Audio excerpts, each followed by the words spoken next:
Okay, we are live. Hi, everyone, and welcome back to Holy Humanist.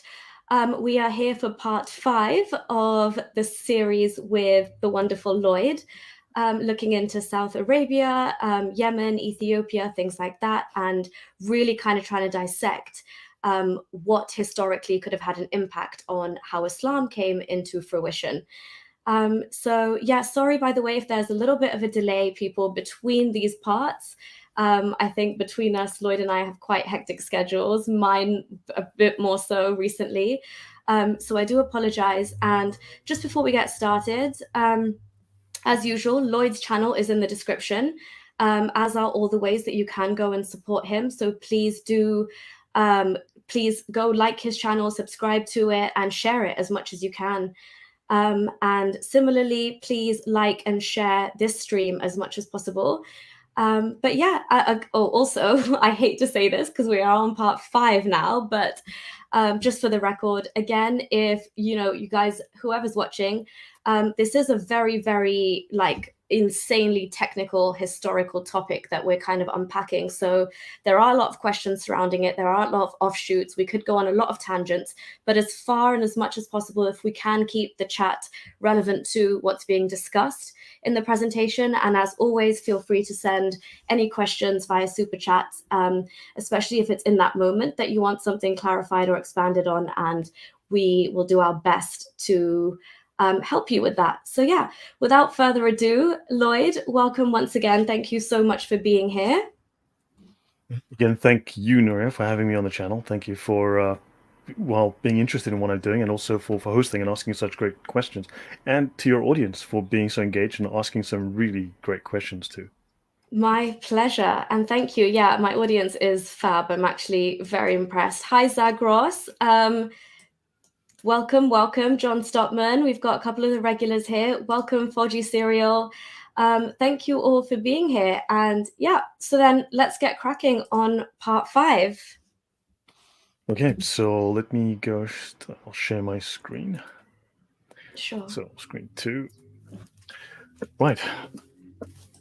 So I will briefly just address a couple of issues from last week. So I'll go through a handful of things from last week, and then we'll pick up where we left off.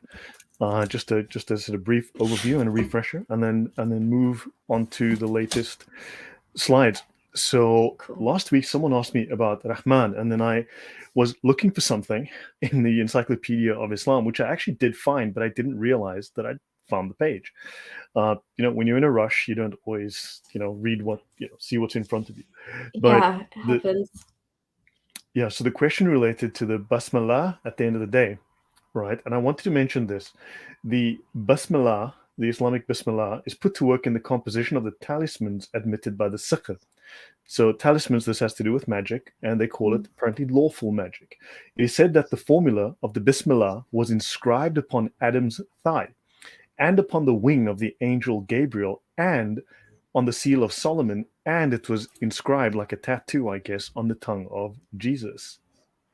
Wow. Okay. No, I really thank you so much for bringing up this basmalah, because obviously, I mean, like you and I would know that it forms such an integral part of Islam today. Just the varied Bismillah Rahman Rahim, which, especially when you look at it in the context of the sihr or lawful magic, it almost seems like a bit of an incantation, Well, you know what? If we ever do a stream on the occult aspects of Islam, just the initial introduction to you're going to discover that the Quran is written as a method of creating incantations. But that is, but notice Okay. here, it says lawful white magic, also called blah blah, charm, or incantation. Oh, yes. And it's also known as sorcery. So the Bismillah could potentially be used as part of sorcery. But notice, sihr is also black magic. Okay, yeah. So it's lawful white magic and black magic at the same time. Islam makes perfect sense. Indeed. Wow, okay. Yeah. Because that's the fact that it's actually mentioned there as black magic, whereas that's considered like one of the, really deadly sins. And I mean, even in the Quran, there's a reference to like God teaching or sending down the angels to teach humans magic. Well, when you start, if you read the Encyclopedia of Islam, links in the description, guys, the Google Drive link to all of my archive is now up to nearly 1,400 references. Wow. I regularly add material as I Mhm. find things, but you'll find that for roughly half of whatever you find within the encyclopedia, they'll speak of like standard Islam, and then they'll speak of its application to the occult. Okay, wow. So there's Yeah. constantly references to incantations, magic, occultism, things of that nature. And this makes a lot of sense, Lloyd, even if you just go like to the very like, the people at the very beginnings when we talk about Khadija and Muhammad and how kind of like what he was exposed to living with her and everything she knew with her like priestess position almost, and the fact that they relied so heavily on things like these summonings and incantations and at the time. So you can see where there's such an, I mean, even not going that far back historic, but you can see that would have such a spillover effect.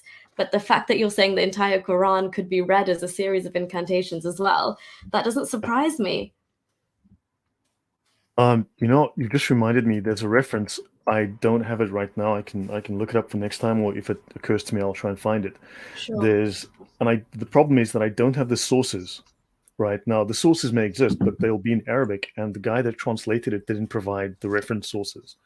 But the story is that Khadija, as I've mentioned, I believe before. So Khadija was married to someone before Muhammad. Mhm. And the reason that she was wealthy, the reason that family became wealthy, she and her husband, was that her husband was an oracle for the jinn, for the demons. The demons would speak through him and they would Yeah. tell the future. So people would pay them money and then he would tell the future. The jinn would speak through him. He died and the money supply stopped, of course. But she was able to then start this trading business. And when Muhammad came along and said he was hearing the voices of the demons or the jinn speaking to him, she said, cha-ching, because Dollar she'd seen dollar that bill, movie before. y'all. Yeah. Exactly. She'd seen that movie before. Right, exactly. And she had spent all of that time with the previous husband, obviously knowing like the ins and outs of how to do this and how to kind of, Yeah. show that this is the person who has received, who can is capable of, like talking to beyond and summoning from that realm and whatnot. So Yeah. yeah, she's placed perfectly to do that. Yeah. So I just wanted to mention this. So let me minimize this. And then I want to go back to this slide. We covered this and I'll do it. So remember, I mentioned this last week. There are a couple of these plaques, I believe. And this one is dedicated to Al Makkah of Hiran. Okay. Hiran Hmm. is a town in Yemen, right? And I remember City I of the mentioned, Moon, right?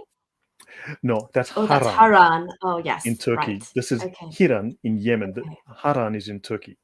However, I want to mention that they mention here Al Makkah of Hiran. There's a handful of these references in inscriptions. There's like a few of these tablets apparently, and Al Makkah has something like nearly 2,000 or 1,800 references in inscriptions in that part of the world. Right, it's Wow. recorded in a database by an Italian university. Recorded all of the, and it's an international database by now. However, remember we mentioned Makoraba. Now, this is the earliest reference to Mecca, or at least Muslims like to claim, and we showed that Makoraba is Al Mahabisha in Yemen. Hmm. It's not in Mecca, right? Yeah. When you properly add all the coordinates, it's in Yemen in a place called Al Mahabisha, right? And now Al Makkah is in Hiran, right? So now let's go here. Let's have a quick look at where Hiran is. Okay, so Hiran is within walking distance of a place called Al Mahabisha. Okay. I'll Wow. zoom in Yeah. here. This is Al Mahabisha, Mhm. okay? And as you saw, we just had Hiran. So this is the same. Let me just, yeah, see, Hiran is less than, it's like 2 kilometers apart. Right, So okay. Makuraba, right, is traced to Al Mahabisha and Al Makkah of Hiran.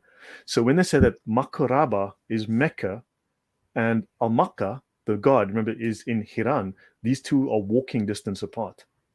Wow, okay. So understand the strange, and this is also Al Mahabisha. This is what Al Mahabisha looks like. It's green. It is Yeah, fertile. It has valleys. It has mountains. that makes so much more sense already. Look at the geography of that place. Yeah, there's Wow. agriculture here. Yeah, This would make sense of the Mecca of the Quran. yeah. And are there in the mountainous region, obviously, are there caves in the way that we've seen I caves in had a Petra? I did briefly look, but I mean, I can assume there's one or two caves at least. Mm. Yeah, I mean, it yeah, probably wouldn't be definitely seems unreasonable plausible. to imagine that there may be one or two caves here. But this Exactly. area is green. It has agriculture, and then Yeah. also, by the way, and just south of that area, was a world famous museum that had collected all of the archaeological artifacts, from that region, of the Mhm. pre-Islamic days. And then, sheer coincidence, in 2015, the Saudi Air Force targeted this museum for an airstrike. What? Yeah, they Wow, specifically targeted okay. this If museum that's for an not airstrike. sus, I don't know what is. So why would they bomb a museum? Well, the Saudis offended by vases, so they destroyed everything in the museum. They flattened it. They completely destroyed every artifact in that museum. Shoot. Oh my gosh. So they must be very much aware of this and they know that the Uh, threat it poses to Islam. this information, if people start to figure out 12,500 artifacts, thousands of year old, Yeah. and 150 ancient Arabian inscriptions made 2015, destroyed after a Saudi airstrike. I've said that I think they're aware of it, and they Mhm. then stand there, and that's why they've destroyed it. Yeah, that could very well be the case. And similarly, exactly what they're doing in actual Mecca now in Saudi, just kind of like bulldozing over everything that was even supposedly the historical sites of Islam. They're all going, and all these like, hotels and Rolex towers and stuff are propping up. So they definitely know that there's a problem at hand. Yeah, that's what I think they're covering up. Also, by the way, I want to show you something. The sun is to align directly over the Kaaba today. Awesome. Yeah, Uh, the sun to align directly over the holy Kaaba today. They're very excited about that. Let me yeah, see the moon. Oh my gosh, the full moon to align directly above the Kaaba in Mecca. mhm, Very excited. The yeah. moon aligns directly above the Kaaba in Makkah's Grand Mosque. We'll get into why I'm showing this. Hmm. So you can see report full moon to align directly. They get very excited whenever this happens. Yeah, When I the got a sun or the hunch moon what you're align, going. you know, when the sun or Yeah. the moon aligns directly above the Kaaba. So I'll get into that. So let me continue here. So I'll jump forward again. So I've mentioned here again, we have the Temple of Hiran, okay, the name of the Sabaean moon god, right? So Mhm. Hiran was again the Temple of Hiran, right? And there are hadith of the Kaaba of Yemen that they had to go and destroy, right? There are Yeah. hadith of the Kaaba of Yemen, and let's continue. So now we ended up somewhere. We ended up with Hatra, okay, a Yeah. week ago, and this was called Beit Allah, the house of Allah, and of course, any Kaaba was also called, the Beit Allah, the house of Allah, right? Yeah. Right. So that was common. So let me see. We covered this, and then we ended, I believe, here with we were covering. Lloyd, So isn't it okay, just so funny and sad at the same time though that like modern quote unquote monotheistic Muslims would just be like, we're Ahlul Bayt, like that's like we're the final most monotheistic religion, and you just show us where it comes from and how they were all called that.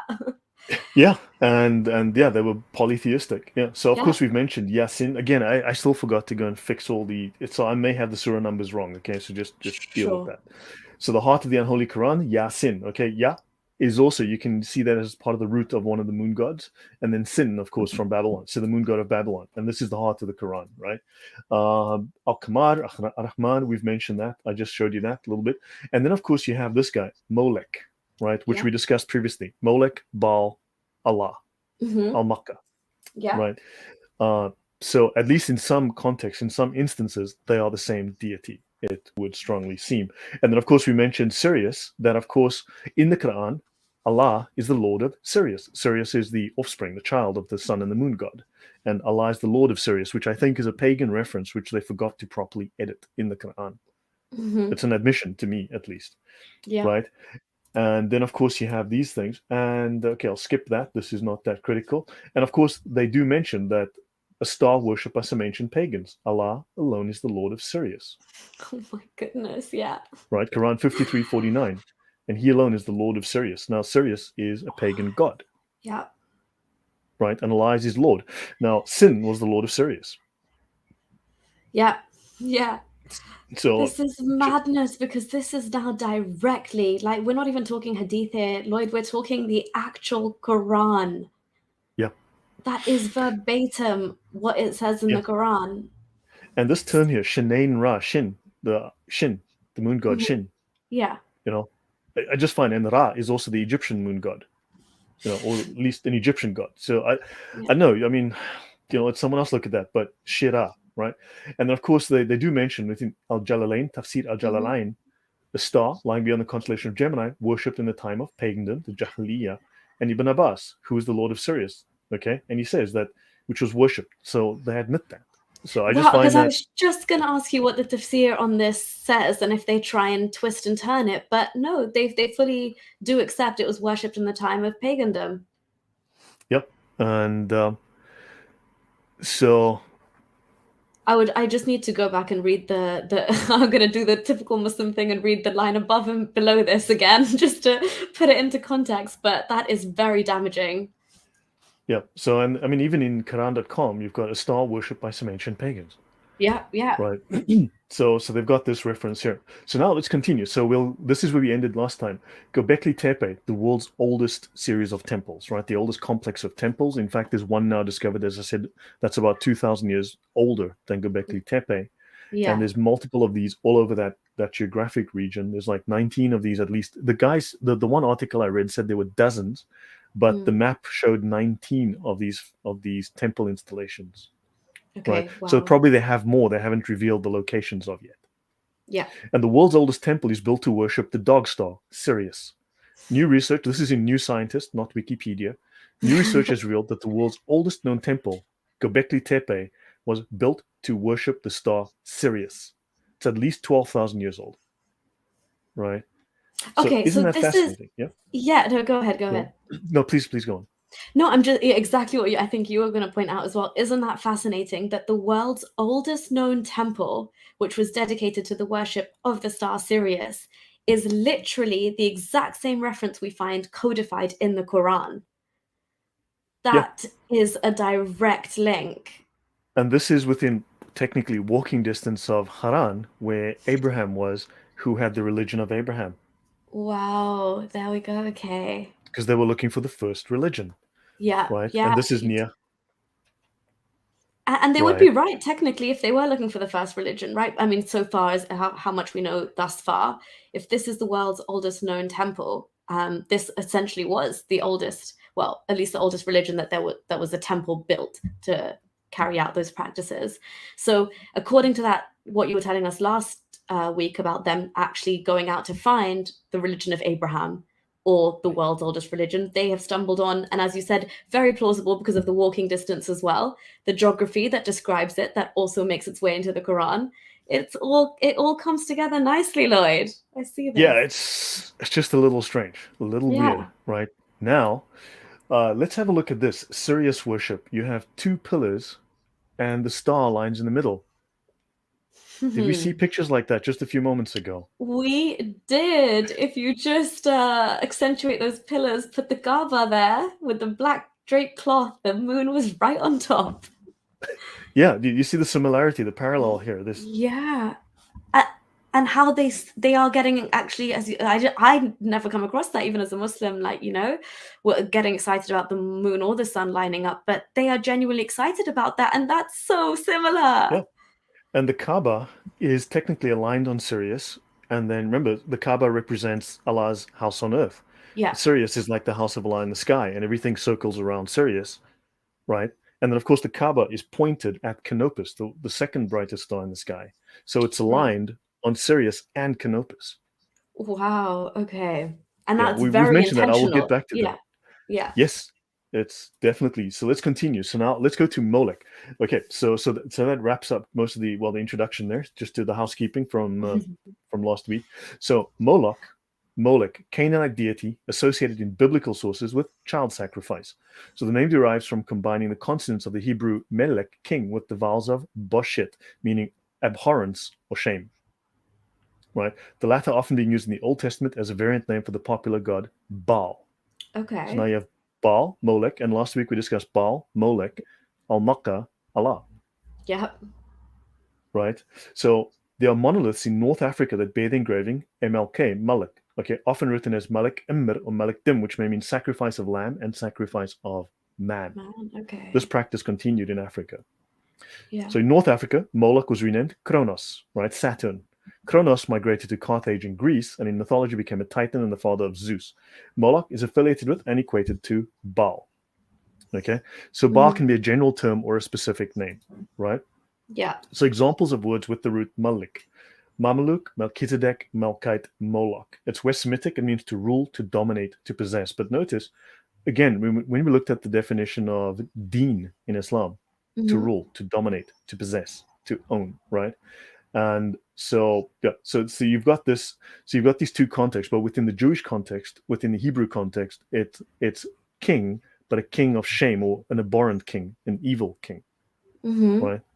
So they've added so to the Jews, this was a king who was evil, who was abhorrent, right? Yeah. So, but of course, in Islam, it's not used in that context. To them, it's good.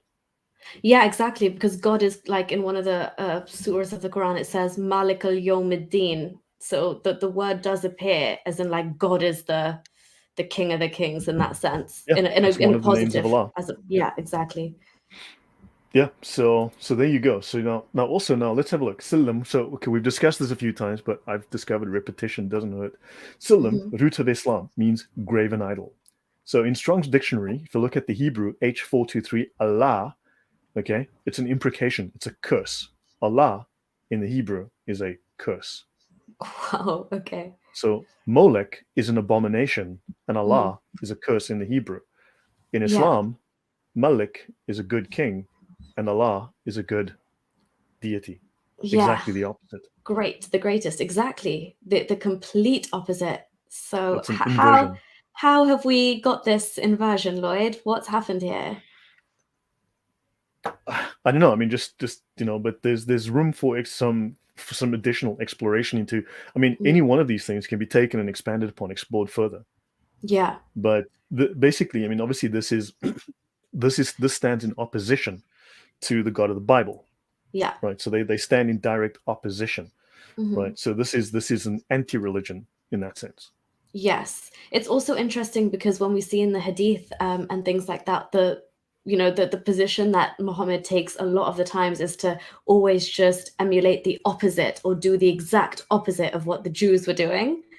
So if they would like sit down at a funeral, he'd stand up. If they didn't grow beards, he'd say grow beards. He's always like do the opposite. So this inversion pattern is kind of like manifest even in the Hadith, where he's like, whatever they're doing, we're going to do the opposite.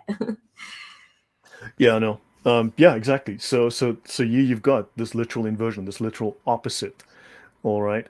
So I will note that a handful of times I keep getting people saying Lloyd makes weird claims. No, Lloyd reads out of academic manuals. I don't make a claim. I'm reading. So Jojo Freelancer KUP, who, as we discussed before, Jojo, are we doing this again? Right. Jojo's so yeah. So yeah. Anywho, so Jojo's back and now he's being here in troll mode. He was so nice the last few weeks.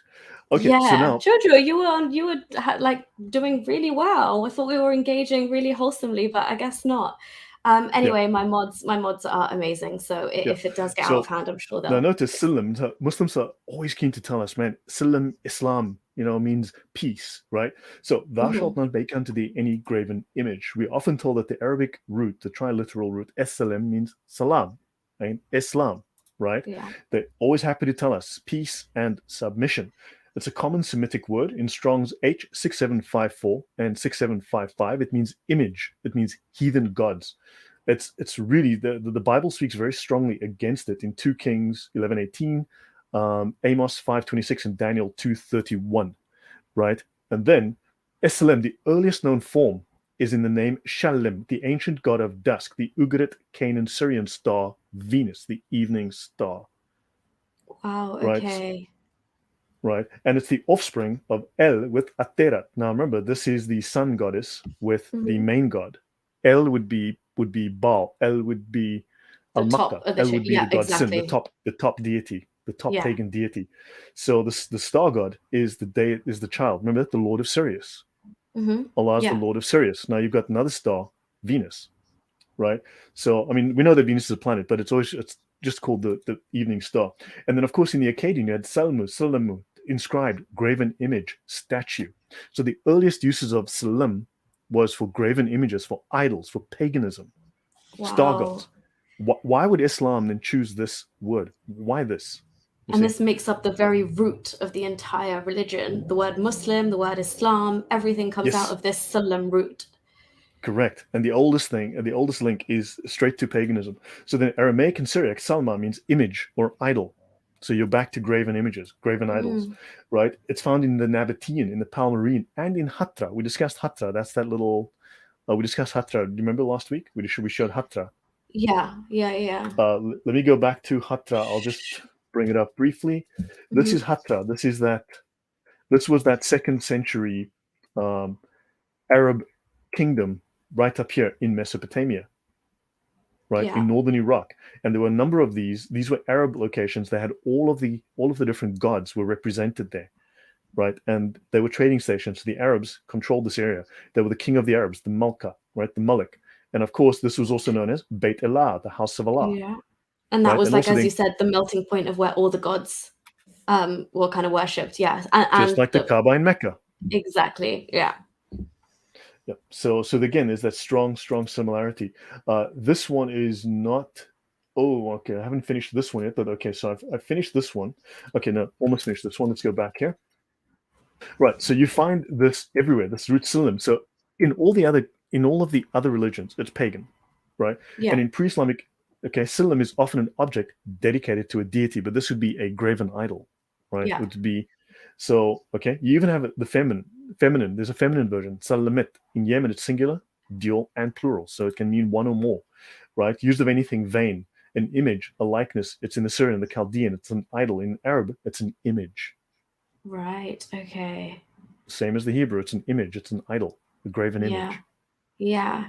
Oh my God, Lloyd, I'm just sorry. I'm just thinking about the implications of this because, like, to be a believer of and follower of Islam and to call yourself a Muslim, and now we're just unpacking the layers, and it's like from the very, very root of everything that religion means is essentially an inversion of anything that was monotheistic at the time, but also actually means image or graven idol or as an offshoot of that.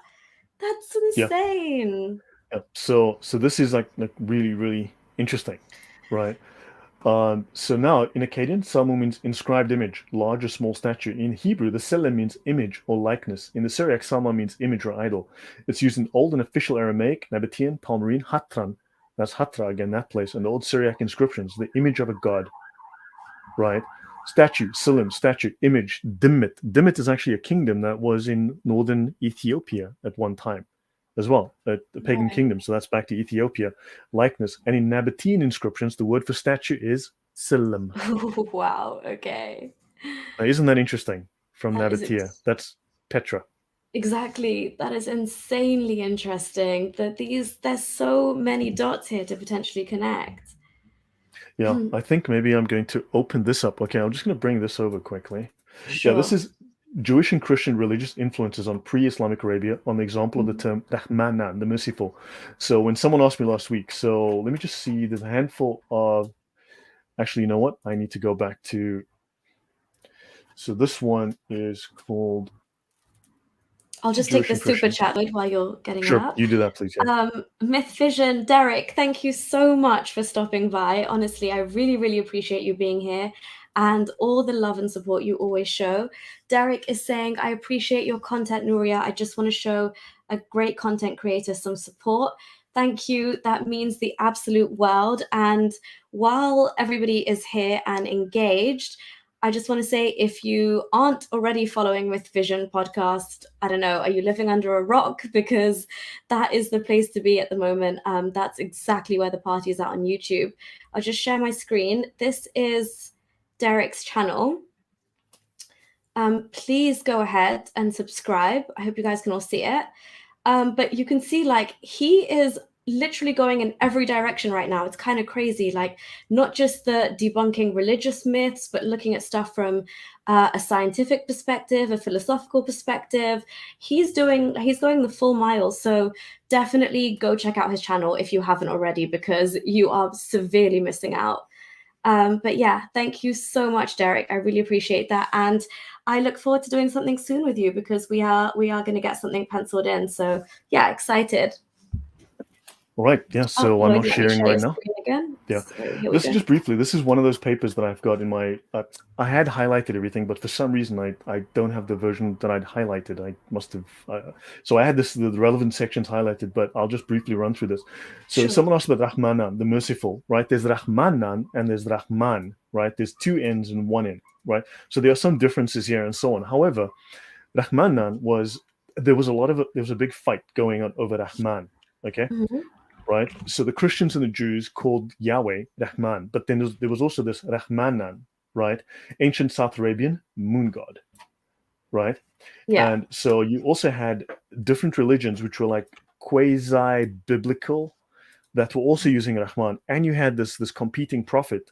Musaylama, that was competing with Muhammad, that also had a god called Rahmanan, who was a monotheistic god. Then you had pagans who had polytheistic gods called Rahmanan as well, a highly developed polytheistic religion. Okay. So this word is being used kind of all over the shop. Yeah, so it looks like the term would have derived. It looks like it was present even in Yemen way early Uh-huh. on. Okay, so then you had the monotheistic cult of the merciful Rahman, and then you look. It became an important aspect of the latest phase of pre-Islamic religion. Okay, and then Judaism and Christianity were that. So they were saying, "Hold on, our God is Rahman," and then of course you had the pagans fighting over it, and then you had Musaylama fighting over it, and then Muhammad comes along and he grabs it too. Yeah. Yeah. Exactly. So it's in Jewish Old Arabic inscriptions. You see, so Okay. so the Jews were using it as well to describe God. So this is originally it was the Jewish God of the Bible. So there's a whole big fight that happened, and you can see huge numbers of inscriptions, original inscriptions that have it, right? And then at the very Wow. bottom, It's yeah, literally there's written loads of there them. so similarly to the Quran. I just saw real quick the translation. It was very similar, the wording. Yep, and then of course you've got Rahmanan, well known in South Arabia before the advent of Islam. So Muhammad borrowed this name from three sources. Okay, Ar-Rahman, Mhm. understood by Jews and Christians as Lord the Merciful, Master of Heaven. Mhm. Right, was useful for Islam, the new monotheist. Rahman in South Arabia signified a moon god, whom Muhammad even confused with or used as a substitute for Allah. Yeah, exactly. I was just thinking that either he's confused it or he's just like kind of just copy and paste, superimposed it onto Allah. Yeah, no, they Wow. did. And of course, there was a god called Mar Allah. Al Makkah was also called Allah. There were more than one god. Hubal was also Allah. And the Quran mentions Ar Rahman occasionally. In Surah 43:19, they mention, and it says here, which most translators have renamed as God or Allah, since they, as Muhammad, found no difference between these two South Arabian moon gods. Wow, okay. That makes a lot of sense. Can we just focus on that for 1 second? So the Quran mentions Ar-Rahman occasionally, for example, in Surah 43:19, which most translators have renamed as God or Allah, renamed as well, since they, as Muhammad, found no difference between these two South Arabian moon gods. Wow, okay. Yeah, so I mean, yeah, you worked it. You tell me what you think there, but yeah, understand there's a little bit of borrowing and other funny things going on here. Yeah. Right, so let's talk about some moon gods, Hilal and Qamar, right? The classical Mhm. Arabic name of the god in his form of the full moon is Al-Qamar.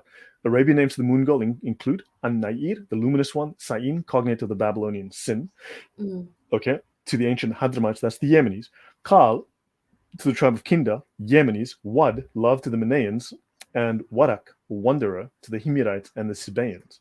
So the same god had multiple names. A Yeah. common act of moon worship among the Semites was to kiss the hand upon seeing the moon god. Right. Okay. Okay, upon seeing the moon god. Let's have a look. The Hilal, the crescent, Islam symbol. Notice you've got here all of these crescent and stars, crescent and star, crescent and star, star, Yeah. crescent and star, stars, and there's more of them. And of course, Morocco's star is a pentagram. Yeah. Probably, yeah. We've mentioned that before. So now you've got the common act of moon worship among the Semites was to kiss the hand, crescent, Hilal, the moon, Hilal, Al-Qamar, planets, Al-Qamar, Ruhyat al-Hilal. In astronomy, the sighting of the lunar crescent. of particular importance for the fixing of the beginning and the end of Ramadan and the festivals in Islam. Okay, the lunar crescent, the moon god, Hilal, right? And then some divinities are not exclusively Yemeni. Okay, so there's Wad, and then there's the gods Sayin and Anbi have corresponding gods in Mesopotamia, Sin and Nabu. So Sayin, Sin. So now you see there's this corresponding Arab gods linking to Mesopotamian gods. Yeah. So this is a well-known thing. Okay, that's the Encyclopedia of Quran. Encyclopedia of the Quran, page 2584. Links in the description if anyone wants to look. Now let's have a look. Pagan hand kissing at the Kaaba. Job 31, 26 to 27. If I regarded the sun in its radiance, or the moon moving in splendor, so that my heart was secretly enticed, and my hand offered them a kiss of homage, that too would have been an iniquity calling for judgment, for I would have denied God, Yahweh, above. Okay. Kissing the hand is a sin.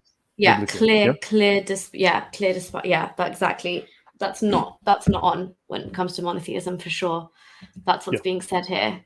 It's a pagan act. Okay, so now let's look at when you go to do Hajj and you walk around the Kaaba and you come around the Kaaba and you see the Hatam, the crescent moon. When one reaches the Yamani corner, one does not kiss it, but you touch it and then you kiss your hand. Oh my gosh. Okay. That's also, I mean, some Muslims even do that right after they finish doing the dua at the end of a prayer as well. The exact similar concept of kissing their hand after they prayed. So it's a pagan act of worship to the moon god. Yeah. Oh my gosh, you're literally blowing my brains here, Lloyd, bit by bit. This part 5 is a lot more intense than I anticipated. It really makes you think about the actual very foundations of Islam, because for the claims it makes for itself, they don't have a leg to stand on when it comes to just the genuine link between even Ramadan, just there, that how important the moon was to signify the beginning and ending of Ramadan. Ramadan itself, we know, is a pre-Islamic pagan festival and ritual that they used to do. There's varying explanations of why they used to do it, but it's fully agreed on that this was pre-Islamic. Yet no modern Muslim wants to look and no, they just, when it comes to things like Hajj, which we can again say purely pre-Islamic, that's actually in the scriptures, like the way they used to run between the mountains, Safa and Marwa, they used to do that in pagan times. All of these things, like throwing the rock at the pillar of Satan, all of these things which have such like expressed but also implied pagan rituals, they just turn away from them and accept them as part of this final monotheistic faith, which just, it blows my mind now. Because this is fact, this is historical fact. Everyone across the board is agreed on this. This is in the Sharia, this section here, J5.9, it's in, you go to the links in the description, Reliance of the Traveler. This is the most popular, the most used Islamic law manual in the world that teaches you how to do all of this. This is directly from the Islamic Sharia, the Islamic law. Myth Vision had a question. Oh, who is Lloyd's favorite Islamic Western scholar in academia? Who has had the most impact? To be honest, I don't think there's any one. I'm utilizing at least 60 different resources right now. Right, Wikipedia, Saint Wikipedia. Sorry. If I read the comments correctly, Wikipedia is my greatest resource. So there's no one scholar. I'm working through dozens of different texts. I'm trying to corroborate between different scholars, different texts. I also do read the dissenting opinions, but obviously I'm going to read and come to my own conclusions, and I'm providing the evidence, I'm providing the research, the data archive that I'm working with. But there's no one particular scholar that I particularly lean towards. I mean, I watch Jay Smith, for instance. I watch whomever, right? But I don't necessarily, I watch it to learn things. I don't necessarily agree with everything everyone says, and no one's going to agree with everything I say. But everything that I'm doing here is sourced from something. So I'm looking at just where does the evidence lead me? Well, what is the preponderance, or where does the evidence push me? You understand? I'm kind of thinking, what are your thoughts, Nuria, from what I'm presenting? I'm not going to any one scholar, and saying, well, I like this guy. I'm saying, look, this is a multitude, dozens of scholars, and this is okay. So all this data is in silos. These scholars have not made connections between these pieces of data. I'm the one trying to link between them and to create a thesis, a narrative. Your thoughts on that? I hope that answers your question. Thank you, Derek.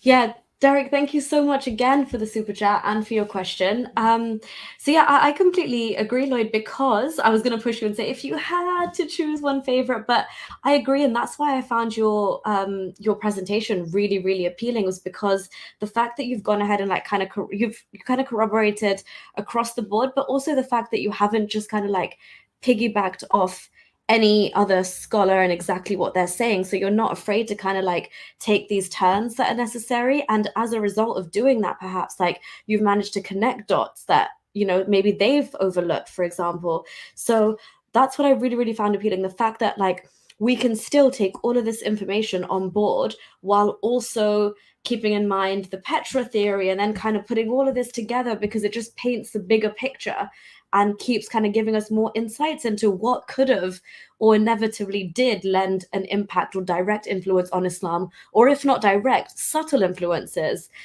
So I just obviously think the more we unpack here, the more we're going to find. So I completely get that. And I'm the exact same as you. I watch and listen to a lot of different ones and I just absorb the information. And then where I see a lot of things kind of coming like together, that's where I kind of lean towards them. So I just exactly the same. I pick and choose, listen to everybody, and then I kind of follow the evidence or see where the pattern's leaning towards. I do try to look at both sides of the argument. I do try and see, look, this guy says A and the other guy contradicts it with B. You know, is there substance to, I need to look at that. And I've looked at some of these. I mean, like there's the claim that Muslims will come with, oh, but Al-Makka was a sun god, but there's so little evidence for that. And I mean, that's another discussion for another time, but there's reasons for that. There's three scholars that talk about it. Okay. There's Rickmans, Garbini, and Perrine, right? There's three of them or something like that. And I dismiss that because I've looked at the evidence. I've thought about it very carefully. I've seen where they went wrong. Okay, I believe I can convincingly, at least to myself, I know where they went wrong, why they came to that conclusion. If I ask someone who says, oh, they're sun gods, why did they get to that conclusion? What specific piece of data led them to that conclusion? Because Rickmans based his opinion, not of his own research, but of the other two guys. He's saying, oh, I agree with those guys. Well, then why did those two guys come to that conclusion? And I bet you they won't be able to tell me. I'm not going to tell you, but, you know, let them surprise me why they specifically came to that conclusion. And I can tell you why they were wrong. Right. So, but anyway, moving on. So, okay. So, yeah, thank you, Derek. Thank you. This is what we were talking about, kissing the hand. Yes, great, Eddie. yeah. So now again, this one is called Inscriptional Evidence of Pre-Islamic Classical Arabic, Selected Readings in Nabatean, Musnad, and Akkadian Inscriptions. So you got Al-Makka again, who is linked to Baal. Yeah. Okay. Al-Makka is now Baal. Now we know that Al-Makka is claimed to be derived from Il, supposedly the word God in Hebrew, and Makkah, protecting. Now, I found a number of different interpretations of Makkah, so hell, I don't know what to think here, right? No, thank you. I will do. So I found no evidence, blah blah. So now some of these meanings for Makkah may be bright white. I found like a whole bunch of different. Sometimes these scholars are all over the place. Okay, Al-Makka could also be Al-Nik, Al-Amka, and there's multiple different spellings. The shining white. And then, of course, this word al-mak or al-mik, right? So blah, blah, blah. And now notice, remember we mentioned Muhammad, they speak of Nur, like your name, Nuriya, right? The light of Muhammad is the Nur, right? The light of Allah is the Nur. And we know that al-Nur is not the light, it is the moon light. Yeah, exactly. So al-Makka is the shining white, and now they're linking it to the Nur, the moonlight. Wow, right. And the Nur of Allah, the Nur Allah, the Nur Muhammadi, right? Now, some say Al-Mak means love. Now, love is one of the characteristics of Allah, and that God was called Wad, right? And literally, notice here, Al-Makka could be the shining moon god. My days. Okay? Yes, okay. So it's also a bright white moon. And this is the exact meaning given of the word Mek by the Lisan al-Arab, the most important Arabic dictionary. The oldest Arabic dictionary. If you can just remove the comment because it's blocking that. The Lisan al-Arab is 20 volumes. It's the most famous Arabic dictionary. And Mek al-Makka is the bright white moon. Wow, okay. And this Lisan al-Arab you're saying is the oldest dictionary as well? 20 volumes, yeah. They're two most famous. They're the two most famous Arabic dictionaries. Remember when I showed the word deen, I used two dictionaries. Yeah. The Qamus al-Muhit and the Lisan al-Arab, which both give 4 definitions for the word deen. The Lisan al-Arab and the Qamus al-Muhit are the 2 most famous Arabic dictionaries. Okay. Wow. Right. So this is literally as old as it gets. So Mik here is the white moon, and it's associated with the Nur, the light, al-Nur, Yeah. the moonlight. So, okay, so notice there are hadith in which the word al-Maq means love, al-Maq. Mhm. So there are these connections. I mean, I'm not saying this is definitive. No one thing is probably definitive, but if you look at just the mass of all of these connections, all of these, the evidence just seems to point always in one direction. Yeah. Okay, now just briefly, Waraka ibn Nawfal. I'm just going to briefly whiz past this guy. Biographical details of Waraka. This is the guy, the supposed Christian. So pagan became a Jew, became a Christian, who supposedly confirmed that Muhammad was a prophet, the prophet awaited by the Christians and by the Jews. They're few in number and legendary in character. So he seems to be just entirely. He might have been real, but his whole character seems legendary. Waraka was the son of Nawfal bin Asad Abd al-Uzza. So his father was named after Al-Uzza, was a Hmm. worship of Al-Uzza. His father was Wow. pagan. Yep. It's like similarly how Muhammad's supposed alleged father was Abdul Abdullah, slave of Allah. Yeah, so Allah was around before Muhammad was born. That's why Noah had to become a Muslim. That's why Abraham was a Muslim. That's why Adam was a Muslim, because they had to say, Yeah. well, okay, Allah was around before Muhammad was born, so everyone was a Muslim. Yeah, exactly. And this guy was also very closely related to Khadija, wasn't he? I think he was her cousin as He well. was the So cousin of the Prophet's first wife, Khadija. yeah, Actually, let me okay, show that you makes sense. something. The implications of this, of Muhammad being a Muslim, sorry, of Mhm. Abraham being a Muslim. I'm going to show you this. So Yeah, Abraham hates the Jews and the Christians. This is called the doctrine of al-wala al-bara. Okay, disassociation and hatred, or loyalty and disavowal. Loyalty to Islam, disavowal of the non-Muslims. Disassociation from your enemies and hatred of them. Okay, yeah, so after loving Allah and His Messenger, Allah obligates us to love those who love Allah and to hate those who oppose Allah. yeah. That's everyone is not a Muslim. Hmm. Okay, the Islamic belief system, the Aqidah, obligates every Muslim to love the people of Tawhid and hate the people of Shirk. So this is Correct. a Yeah, God who calls for hatred. This yeah. obligation comes from the creed of Abraham, the creed we are ordered to follow. This is the implication. Okay, so basically, in the Quran 60, verse 4, you already had a fair example in Abraham and the ones with him as they said to their people, surely we are quit of you, we are done with you, and whatever you worship apart from Allah. We disbelieve in you, and between you and us, enmity, which means hostility, hatred, ill will, animosity, antagonism, has appeared, and abhorrence, extreme repugnance, loathing, abomination forever until you believe in Allah. This is what they did with Abraham. Wow. Understand, this is the implication of what they've Yeah, done by claiming him as a Muslim. Abraham now teaches, as the father of nations now teaches the Muslims to hate all non-Muslims, and of course these are fighting words. exactly. They are all really, really like violent ridden. They all have violent ridden connotations. Yeah, But also, it's interesting that just off the back of this as well, that like the biggest sin in Islam is shirk, actually, to yeah. associate partners with Allah. So yeah, that this is like taken such a it's just taken to a whole nother level with how it's embedded into the roots of Islam, this hatred for polytheists. Yeah, hatred for everybody. Yeah, in Everybody, fact, yeah. look, yeah. If you, man, if you need to understand Muhammad. How can I explain this? Again, it's slightly outside the scope, but you must understand within. Okay, remember I said there's 2 sides of Islam. The one side is the Mhm. law, follow the rules and shut up, right? Yeah. The other side is the spiritual doctrine, which is not open to Muslims, to regular Muslims, to lay Muslims. It's only open to the major scholars, the Sufis specifically, right? Hmm. And understand, Allah is aloof. He's far away. He doesn't come into creation. Allah is far away. So Allah set the world in motion and then he Yeah. disappeared. Right? Now you must understand that if you go into the seerah and you go into the spiritual aspect of Islam, because Allah is gone, the planets can't turn on their own. The universe can't run on its own. So Muhammad is the one who intercedes for Allah because Allah is gone, far away. I can cover this another time. I'll show you the references. But Mm. Allah is So missing. Allah's like sitting on his arsh, on his throne. Wherever the heck Allah Way. is, Yeah. he's gone. He made the Yeah. world and he disappeared, took a Yeah. holiday. Sitting on top So of the seventh heaven now. Yeah. Muhammad is the force that moves the universe, moves the planet, spins them, moves them around the sun. Muhammad is the force that acts, that intercedes for Allah, because Allah is gone.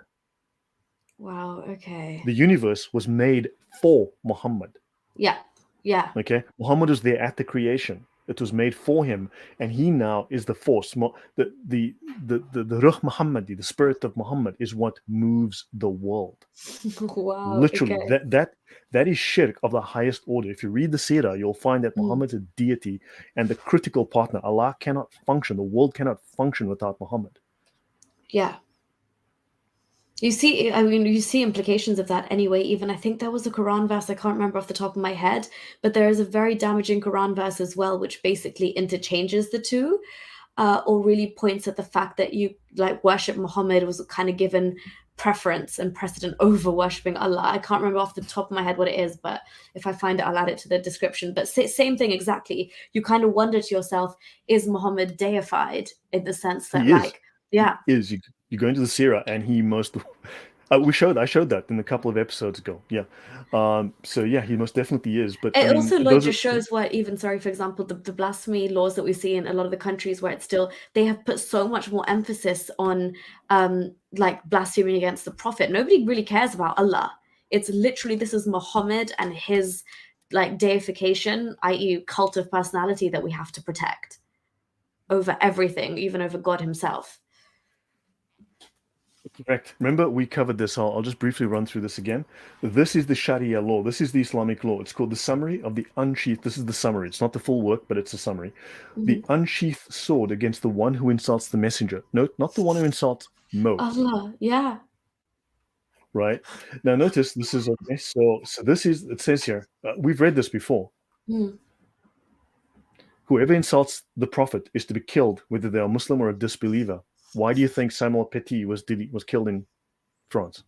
Yeah. Killing is prescribed on the one who insults the prophet, and it is not permissible to imprison, show favor, or to ransom him. Any Muslim or non-Muslim who insults Muhammad is to be killed, and repentance is not sought.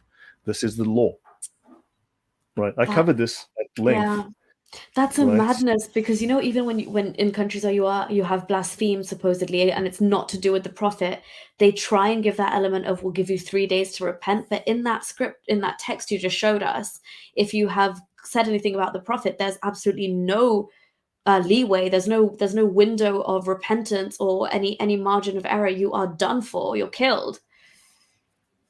Right now, yeah, someone asked you, so shouldn't they all kill us? Look, there are rules. That you must understand. Islam is a religion of law. It's a religion of rules. So there's like, yes, they must under full Sharia, but full Sharia is not in place. So once it's in place, yes, they will. But until then, they need to do jihad, right? When they can, assuming that they can be successful. If they can't be successful, they shouldn't. But also, there's a whole series of checks and balances. There's a whole bunch of rules they've got to work through. It's in the doctrine called commanding the right and forbidding the wrong. It's a whole series of rules that you have to work your way through to decide. And I mean, but if you look through this, okay, the hadith of the blind man who killed a woman when he heard her insulting the prophet, there's no difference of opinion narrated from concerning the killing of people. Okay, such a person, there's the consensus upon the obligation of killing such a person. Scholars have consensus that whoever insults the messenger, in other words, if you attribute a defect to him, if you don't think Muhammad is perfect, then you've insulted Muhammad. Then such a person is a disbeliever. And I do not know who differed concerning the obligation of killing such a person. See, that's like even if you say that Muhammad wasn't like white or fair, you're in trouble. Yes, that's correct. How bad it is. See, if you call him black, you kill him. You're supposed to be killed. Yeah. And killing due to the likes of these reasons, they call this the political killing. Islam has political killing, political assassinations. You see, right?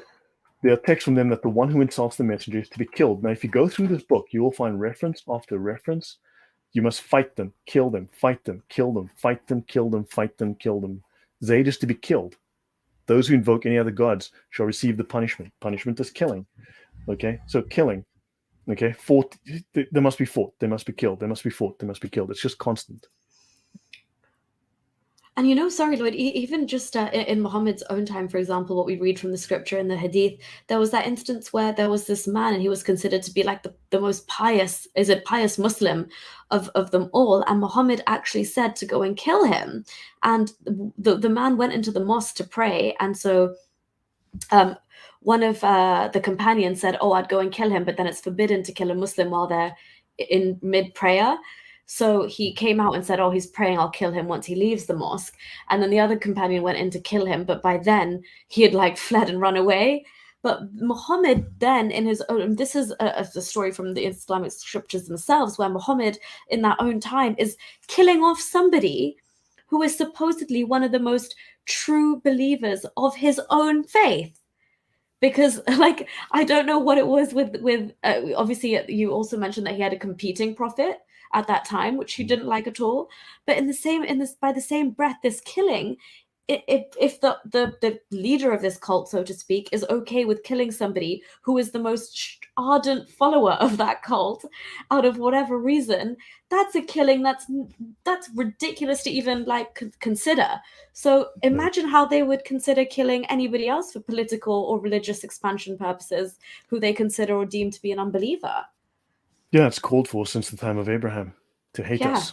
Yeah. And so to continue, Attar. Attar is the name of the star god, right? In Islam, the stars of soul. So Attar, a relic of the Prophet, and today this is how they use the word, but in Islamic astrology, it's a technical term in the theory of causality, right? In controlling your fate with reference to the influence of the stars. And I've mentioned before, the stars in Islam are considered higher beings that have a soul. That's a Oh, pagan wow. belief. Yeah. That the stars have souls. Yeah. Yeah, that's a pagan belief. And tahleel is saying of the formula, blah, blah, blah, the first element of the Shahada, and also jubilation at seeing the new moon, right? Hilal, again, Hilal is the name of the moon god, right? The crescent moon, and they're excited about seeing this moon. So So, hold on, Lloyd, is that saying that on jubilation at seeing the new moon when they'd be so excited, they would La ilaha illallah was said then? yeah, apparently so. Jubilation, tahleel. What's the first element? And also jubilation, seeing the moon. We'd have to check to confirm. We'd have to go to volume 10 of the Encyclopedia of Islam, page 108, to learn more Okay. about this. Yeah. Okay, So, yeah. Guys, please but do yeah. if you're interested. And of course, Allah Right. swears by the stars, by the oath of the beloved shining star, Muhammad. Now, this is a deceitful translation. By the star Mhm. when it sets. Notice how this guy translates it by oath of the beloved shining star, Muhammad. They stick Muhammad's name in there. But Yeah. by the star when it sets, your companion is not deceived. So Allah swears by the stars. Now, Yeah. why would I would swear in the name of Allah? I promise you, I'm being honest. Yeah. Because you swear on something greater than you. So why would Allah swear on the stars? Exactly. And that's a common theme throughout swearing on things like the stars. Yeah, exactly. Yeah. And then Uh, Tafsir Ibn Abbas yeah. mentions, yeah, go on. Yeah, no, Please. sorry. I was just thinking about all the star references in the Quran because they're always so glorified. Sorry. Yeah. And then Tafsir Ibn Abbas tells us Allah set on him a lion near Haran. Haran is where Abraham was from. This is where not Yeah. Petra, Göbekli Tepe is in that Yeah. region. That's where Abraham came from. That snatched him from among his friends. And again, and Allah, it is said here that Allah swore by the stars when they set in Haran. What? Haran Yeah, worshipped exactly. the Lord of Sirius, remember? Yes, exactly. I sorry, I just can't believe my eyes right now. I can't believe this is in Tafsir Ibn Abbas. Oh God. So now they're connecting this action, which the god of Haran did. Yes. They were Oh connected, my and they're connecting this to day. Haran. Lloyd, what are you showing me? Yep. So there you go. So understand that there's this connection. At least now you've got this. A toim apart for his impurity, and it said, "Yeah, Allah saw by the stars when they set." And this is a lion near Haran in Turkey. So back to that. So yeah, just really interesting. So now, okay, Encyclopedia of the Quran. Okay. So notice. Now let's look at Qamar. Now you've got this whole idea. Short version.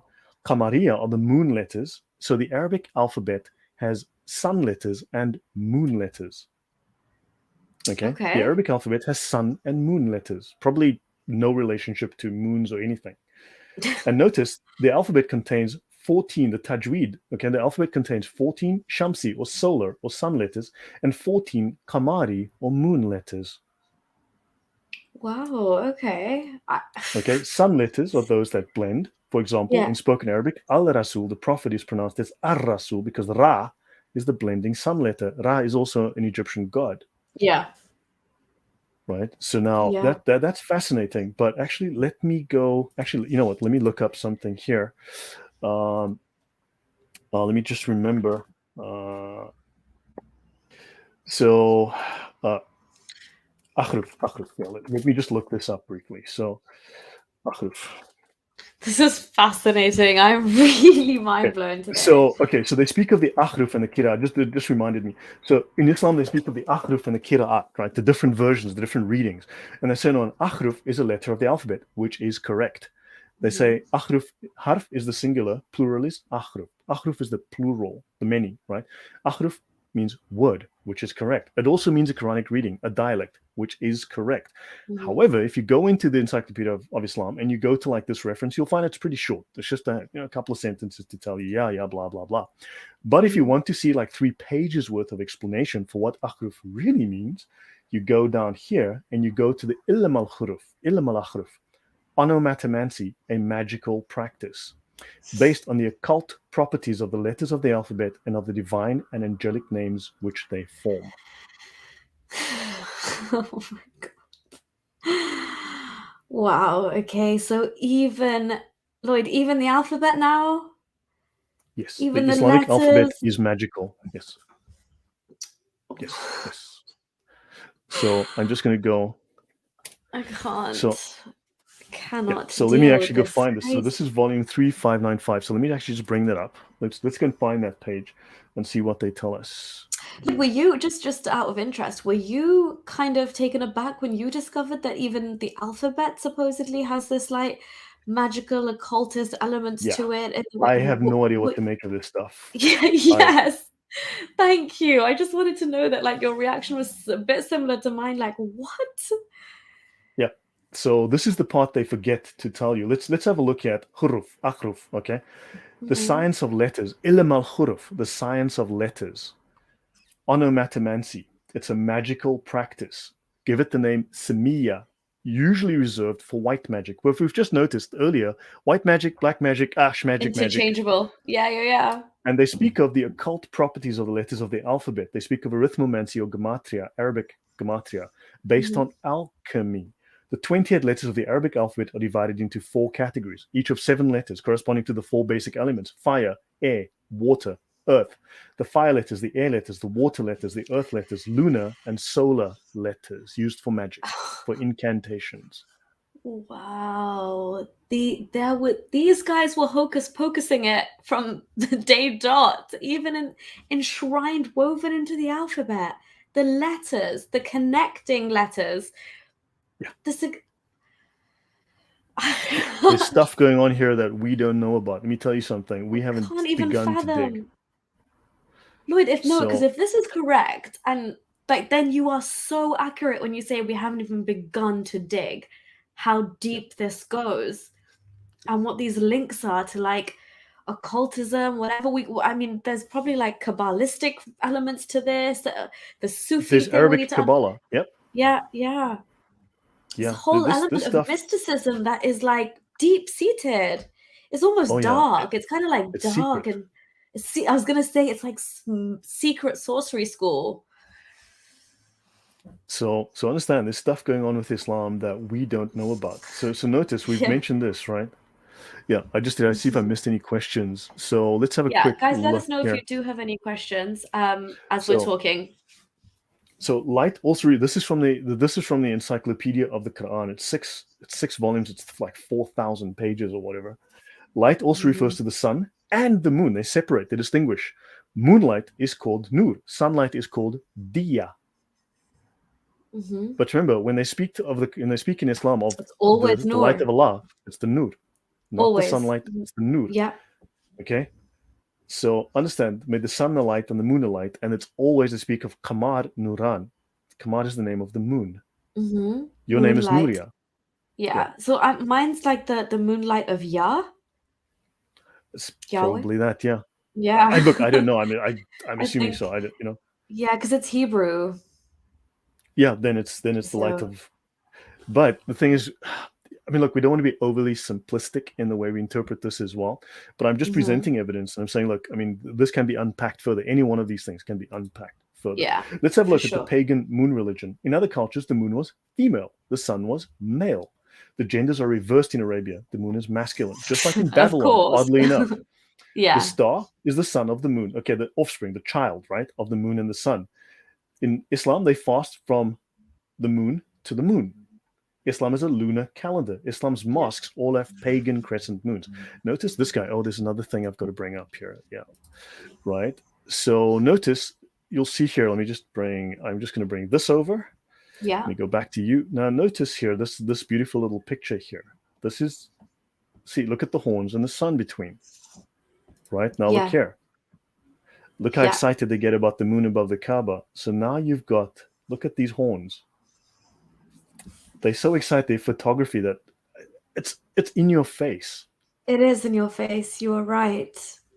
This is It's like, you know how Babylonian. you have like phallic imagery over like across Europe and stuff? This is literally like, even the way they take these photos, and even the fact that it's obligatory for these mosques to have a crescent thing somewhere, in the minaret.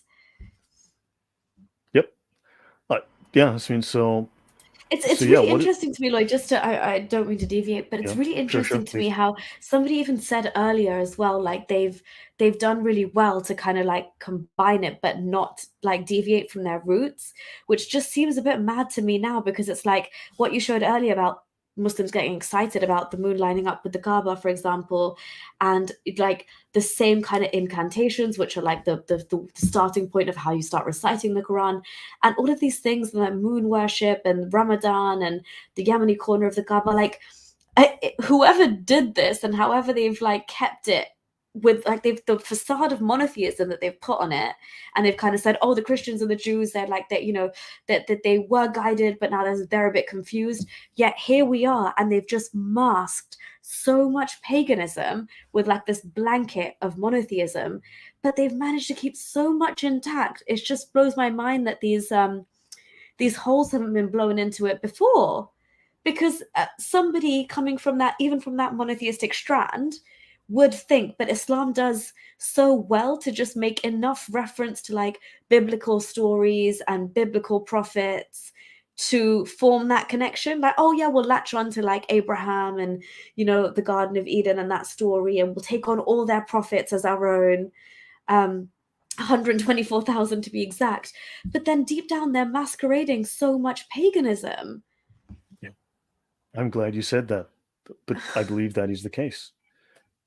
It's a It's facade. wild. It's masking Yeah, paganism. it's wild to me. Because they're very well done.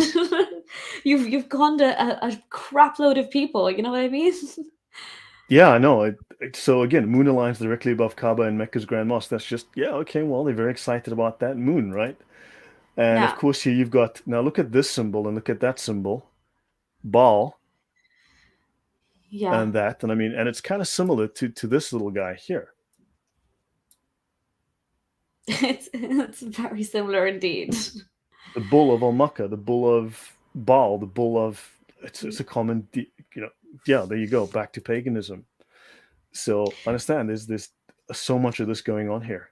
And again, Lloyd, just like little things, because I'm just trying to like fit my laywoman previous Muslim experiences into this. But for example, as you said, like with the lunar calendar, when it comes to like Eid festivities and things like that, it is such a big deal. Like when you're in a Muslim country, you are all waiting, and the government and everything is waiting for this moon sighting, and then they go and they make a big deal of like going and sighting the moon, and then they pray afterwards, and all of us, like, lay Muslims are so excited by that. We call it like in Pakistan and Urdu, we call it Chandrat, which literally means moon night, and it's the night of the sighting of the moon, and we put henna Wow. on, and we go and like get new clothes and stuff for Eid. So it is, that whole night is a celebration of the fact that we have seen the moon. We still do this.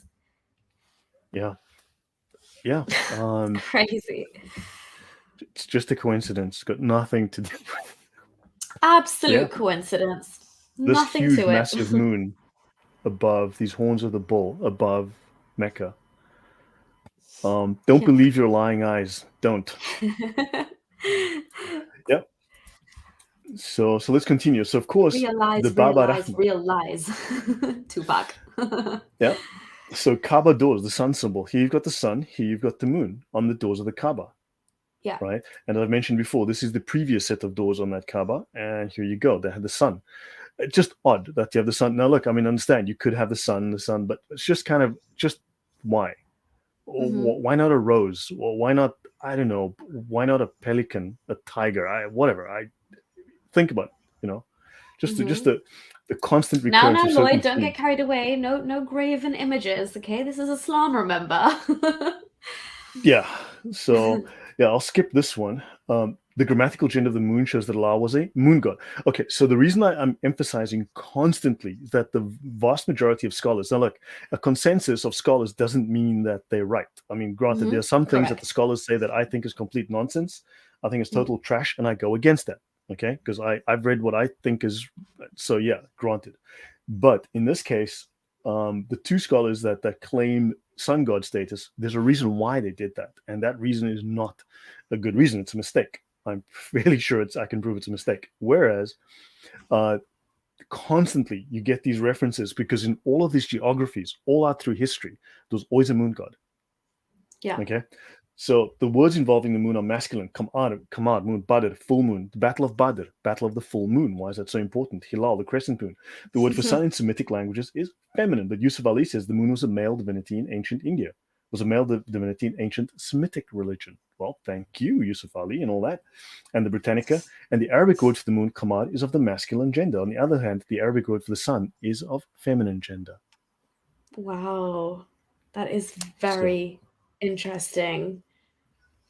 And because it's also interesting that Islam inverted it in the sense that if they were to give um the like Allah or Baal or whatever the top status, they wouldn't want that to be a feminine status, you know?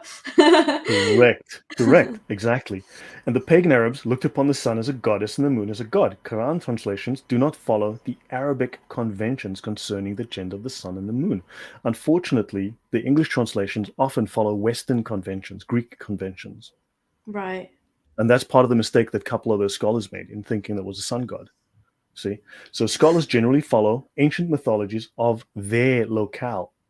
So if you're sitting in the UK, you see it from a UK perspective. Oh, it's a sun god. Mm. So English translations use masculine pronouns for the sun and feminine for the moon.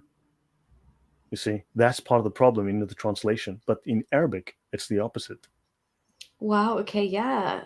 I mean, that's quite a huge thing when you deal with how many translations are already out there, because that Yeah. changes a lot. Like everything we see then from Pickett Hall, like Yusuf Ali, Mohsin Khan, all these translations are doing it in the localized English transliteration.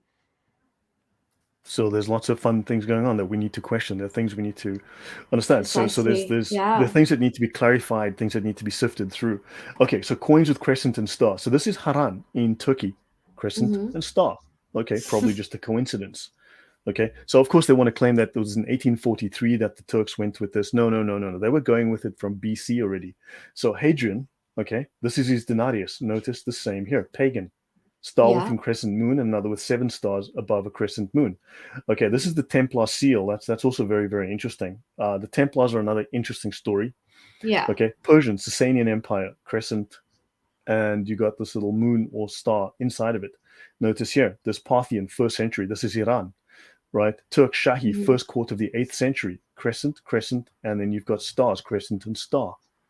So this Wow, Turkish yeah. thing was going way back. This is Yeah. 8th century. This is from, I think, much earlier than that. Yeah, So, and especially to, when we talk about Haran, and as you said, the distance where we find the old world's oldest temple dedicated to Sirius, it makes sense. yeah, no, agreed. So let's say, so Egypt and Turkey, so ancient Egyptian moon goddesses. Notice you've got the star, so Hmm. the crescent, and here you've got the crescent symbol again. This is in North Africa as well, Ethiopia, Yemen. It's all over the place. We started with that in the first episode. I Yeah. showed some of these. So that continues here.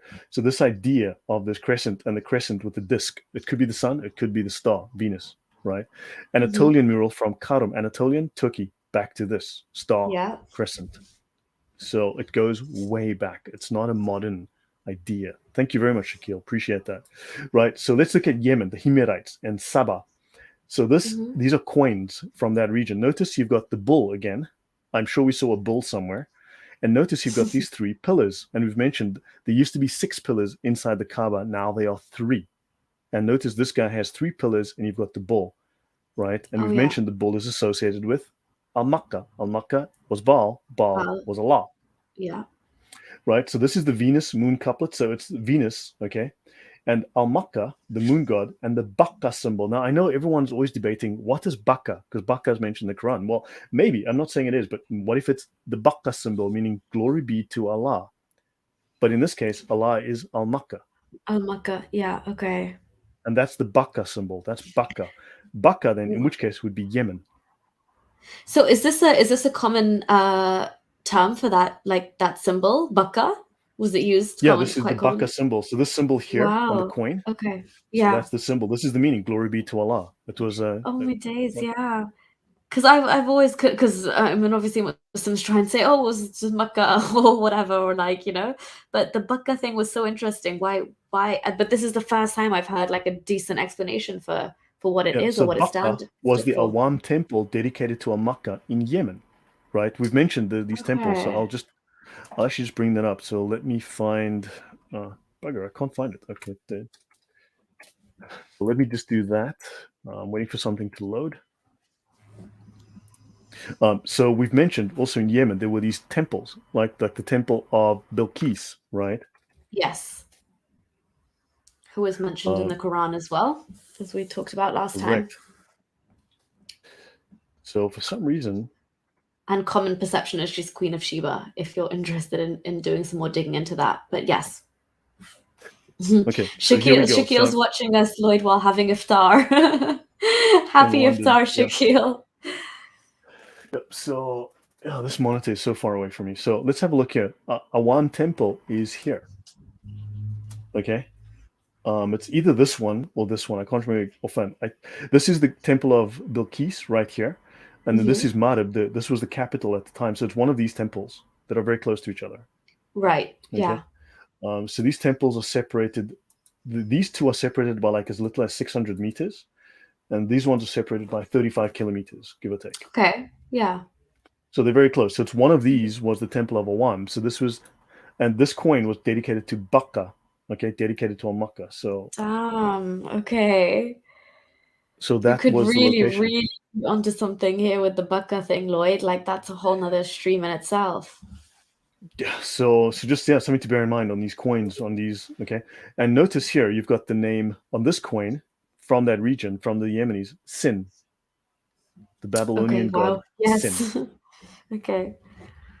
So now you've got Sin associated with Al-Makkah. Al-Makkah was Sin on the coin. Yeah. So yeah, so these symbols are often found on South Arabian coins, which all happen to be found in this latest Sabaean Bucranium coin. That's a skull. This is a Bucranium, skull of an ox, or the skull of a cow kind of thing. Bucranium Hmm. coin from the 2nd to the mid-3rd century. The bull with the lyre-shaped horns with the plumage between is probably an animal manifestation of Al-Makkah. The Bakka Wow. symbol is of interest. It was placed in the obverse of some Sabaean coins, right next to the bent ladder symbol of Al-Makkah. The Bakka symbol meant glory be to Allah. Therefore, Al-Makkah was probably known as Allah in pre-Islamic times. Allah seems to have been preceded by Al-Makkah or Al-Makkah, the moon god. And there's 1,781 occurrences in the corpus for the South Arabian inscriptions for Al-Makkah. Yeah. Okay, I'm just trying to take that information in because that's mental to me because there we've got the bull with the horns, we've got that symbolism seeping through this whole way, but also it's just really becoming apparent that so many across like this entire geographical landscape at that time across these various civilizations there was that common denominator of this worship of Sirius and Sin and Al-Makkah, Baal, Allah. And then again, if Allah, like it says here, seems to have been preceded by Al-Makkah, the moon god, again, it just fits into place in this in terms of like as you mentioned earlier, people in before Islam.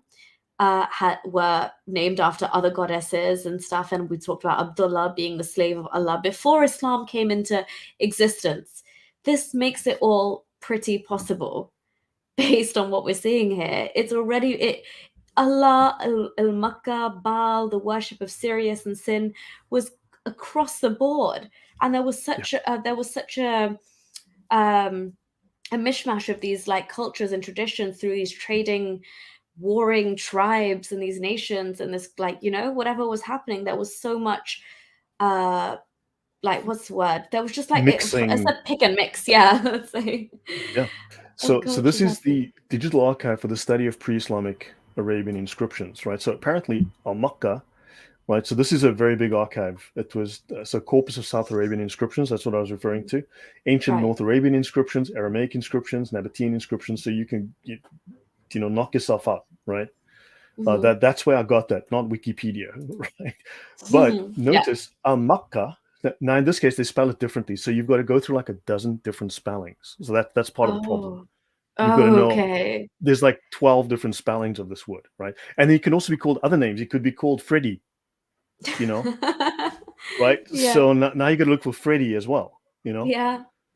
So understand, but notice at times the name Al-Makkah in the inscriptions is the name of a deity, but at other times it's a sanctuary, a place, a geographic location. Makkah as a place. Wow. Okay.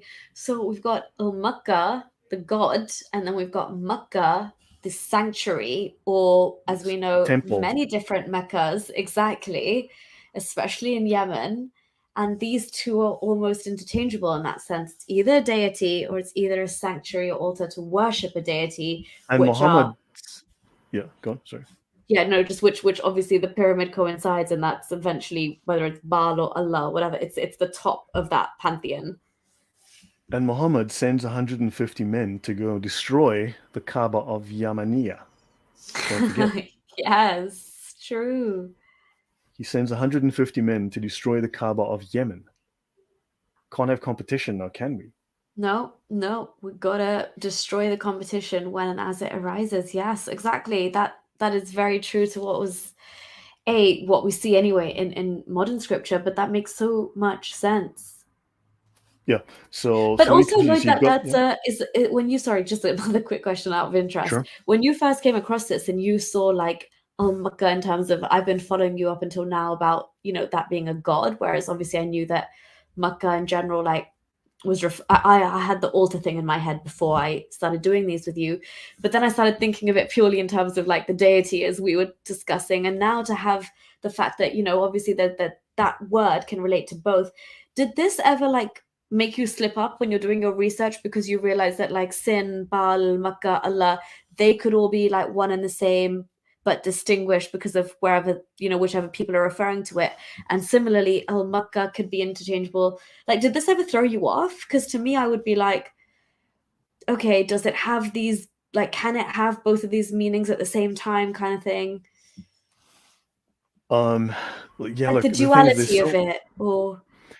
I mean, there's so much, it's hard to tell where it's possible probably to slip up because there's so much similarities between all of these. To distinguish between them, to make clear distinctions can be very hard. But the thing is, the more I did this, the more I came to my personal convictions, shall we say, right? Based on the evidence I'm looking at, is that Makuraba, Hiran, Al-Makkah, this seems to be the root name or the root location, plus the root or an area associated with Makkah. Right. So this whole area of Yemen is associated with the god Makkah, but also it's associated with the place, the Kaabas of Yemen. I mean, this is a known historical reference, the Kaabas of Yemen. And then, of course, now you've got Al-Makkah is also called a place. I mean, so kind of, yeah. I mean, I don't think it's a stretch for me to now assume that this was the original Makkah. This is where Makkah comes from. And Muhammad wanted to build, whoever the Muhammad was, built his own one and destroyed all the others. Yeah. No, that seems very plausible to me as well. I was just wondering, like, at any points did you kind of get thrown off and be like, "Whoa, this is such a fuzzy area now," because so many things are considered to mean one and the same, but slightly different.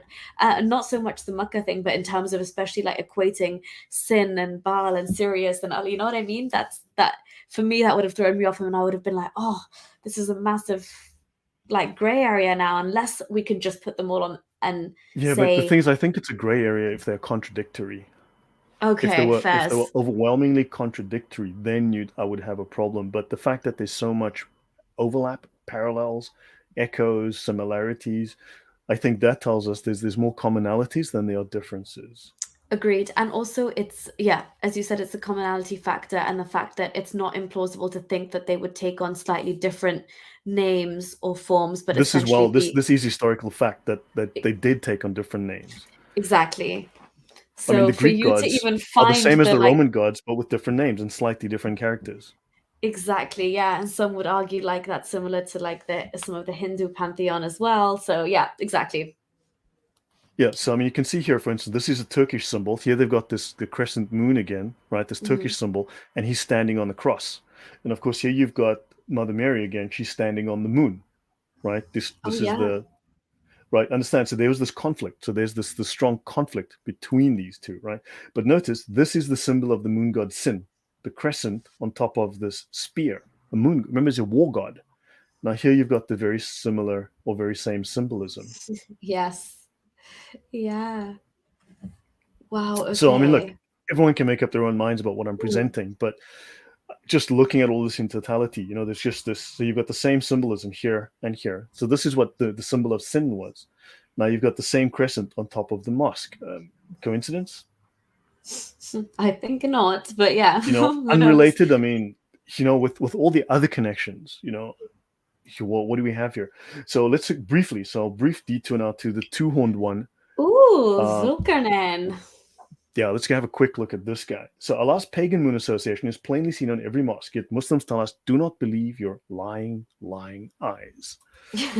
So we have to believe that Allah is the God of the Bible and not a pagan moon god, although he has the same titles as the pagan gods, Mm, true. right?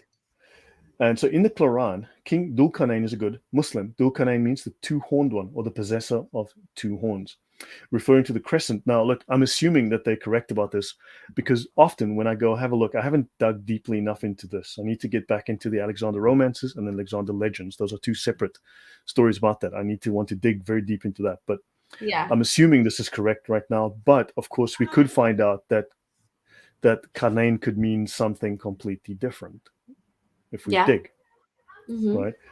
So this refers to the crescent on his royal crown. The crescent crown indicates allegiance to the moon god. That crown, together with the fact that Dulkarnain watched the sun set in a muddy pool, shows that Dulkarnain parable and the Quran has a pro-lunar and an anti-solar message. Wow. Okay, hold on. The fact that Zulkarnain watched the sunset in a muddy puddle or a mud puddle shows that Zulkarnain parable in the Quran has a pro-lunar and anti-solar message. Okay, is that because the sun's kind of being put down with this anticlimactic ending into a muddy puddle? Something like that. There seems to be this general idea of like this. I mean, the nude, all of that, all of these things. There seems to be Yeah. this push towards or this preference for the moon. Now, notice Yeah. here, these are the ram. Okay. Now, don't forget Yeah. the ibex. Now, of course, okay. So I'm utilizing here. This is the ibex of Al Makkah. Remember, Al Makkah was the lord of the ibexes, right? Hmm. Terah, the name of Abraham's father, was means ibex, Yeah. right? One of the names of Al Makkah. Now you've got Dulkarnain with very similar horns. Now apparently it's the ram. Okay, his father, according to one of the legends, his father was a god with, right? But this is notice. I mean, so you've got, but it's not implausible to think that you've got the very same kind of, you know, it may well be there may well be a connection that he's got this connection to this moon god, right? And this is the same Yeah. Well, animal even that if, represents, yeah. yeah, sorry, no, even if, because well, I've heard from the Muslims especially, or what I thought is that Alexander the Great would wore this helmet that like had those two horns, but again, that could still fit in line with this if you're saying that there was a connection there to a moon god, because as we know, like he was a pagan anyway. And this is like this is what we're seeing in history being like worshipped in the same manner just across various locations. So it could be one and the same thing exactly. Yeah, so there may be some connection. So notice they Mhm. say here, and then of course they make a mistake. I found her and her people prostrating to the sun instead of Allah. This is regarding the Queen of Sheba. Oh They yes, were moon worshippers. We know they were moon worshippers. Now the Quran says they were sun worshippers. yes, So it that makes a does. mistake, It right? does. So the Queen of Sheba. Yeah, go on. But sorry, what we're told, because I kept trying to ask people, like, what's the implication of this story? What's the implication? Why is it in the Quran in such a like haphazard way without any like real historical context behind it? And the whole thing was emphasized on the fact that the Queen of Sheba worshipped the sun, and we had to bring her to the right path, and that's why like King Solomon showed her the right path, which was the one monotheistic God, as opposed to being like sun worshippers were almost looked down on in the same way as like Well, don't forget polytheists. we discussed previously they thought that Solomon worshipped the moon. Yeah, we did. We did discuss that. You're right. Yeah, So he had to exactly. bring her over to moon worship. Yeah, yeah. Whereas, yeah, exactly. At the time, we're taught like always bring her over to Islam. It's Yeah. funny now. It's funny now after everything I know. But yeah, at the time. But again, I just wanted to make that point that the fact that she supposedly, allegedly worshipped the sun was kind of looked down on. That was like, no, wrong path. We need to get her onto the right path. And we can employ jinns and whatever powers King Solomon has to talk to animals and compel jinns to help him would literally get her onto the right path. And therefore her lineage was saved eventually down the line. Away from the sun. Away So from the sun. ultimately, Yeah. so this scholar called Egerton Sykes tells us that the Sabaean moon god Al-Makkah preceded Allah, right? And he ultimately was modeled on the Mesopotamian moon god Sin. And the Quran's Queen of Sheba account shows that the Quran is pro-lunar because it takes her away from the sun, Correct. Yeah. right? So Dul-Qarnayn was supposedly a worship of Allah who received his favor as a powerful ruler. Okay, now Dul-Qarnayn was not Cyrus the Great, a monotheist. Dul-Qarnayn was not. I mean, they make these claims now that he was not a Muslim. They make a claim it's not um, Alexander the Great, because obviously once history caught up with them, they realized that it was embarrassing for them. Because Exactly. I mean, historically, it's just obvious. I mean, there's other videos you can watch that will discuss that in depth, but it was obviously Alexander the Great.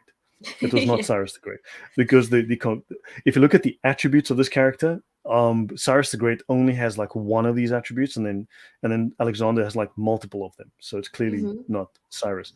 And Cyrus the Great, in his inscriptions, he has wings. Oh, okay. Yeah. There you go. But also the Alexander romance, like it's literally, but you can see where the Quran has just extrapolated so much of that into it. And then again, the Yes. claim for so long was that uh, he was a Muslim because that's what the Quran implies. But history tells us no, he was most definitely not. But as Yeah. Lloyd said, history caught up with them, so now they are clutching at straws. Yeah, they're forced to now notice there's multiple Yemen hadith, okay, talking about Iman, faith, and hikmah, the wisdom of the knowledge, right? So, Mhm. Iman, Aqidah, so on this website, alghaib.com, right? Another place for advice to seek knowledge was from Yemen. The Prophet said, the people of Yemen, blah, blah, blah. Belief, Iman, Aqidah, or theology is from Yemen. Wisdom is from Yemen, okay? The Prophet taught we should seek out Iman and Aqidah, theology, from the people of Yemen. Well, they were these pagan Sabaeans, right? And the Yeah. Asharis, don't forget, Ashari, this again derives from the name of the sun goddess, right? Or the sun god. Narrated Yeah. Abu Huraira, the messenger of Allah said, the people of Yemen, blah, blah, blah. Faith is Yemeni. Our faith is Yemeni. Our wisdom is Yemeni, right? Wow.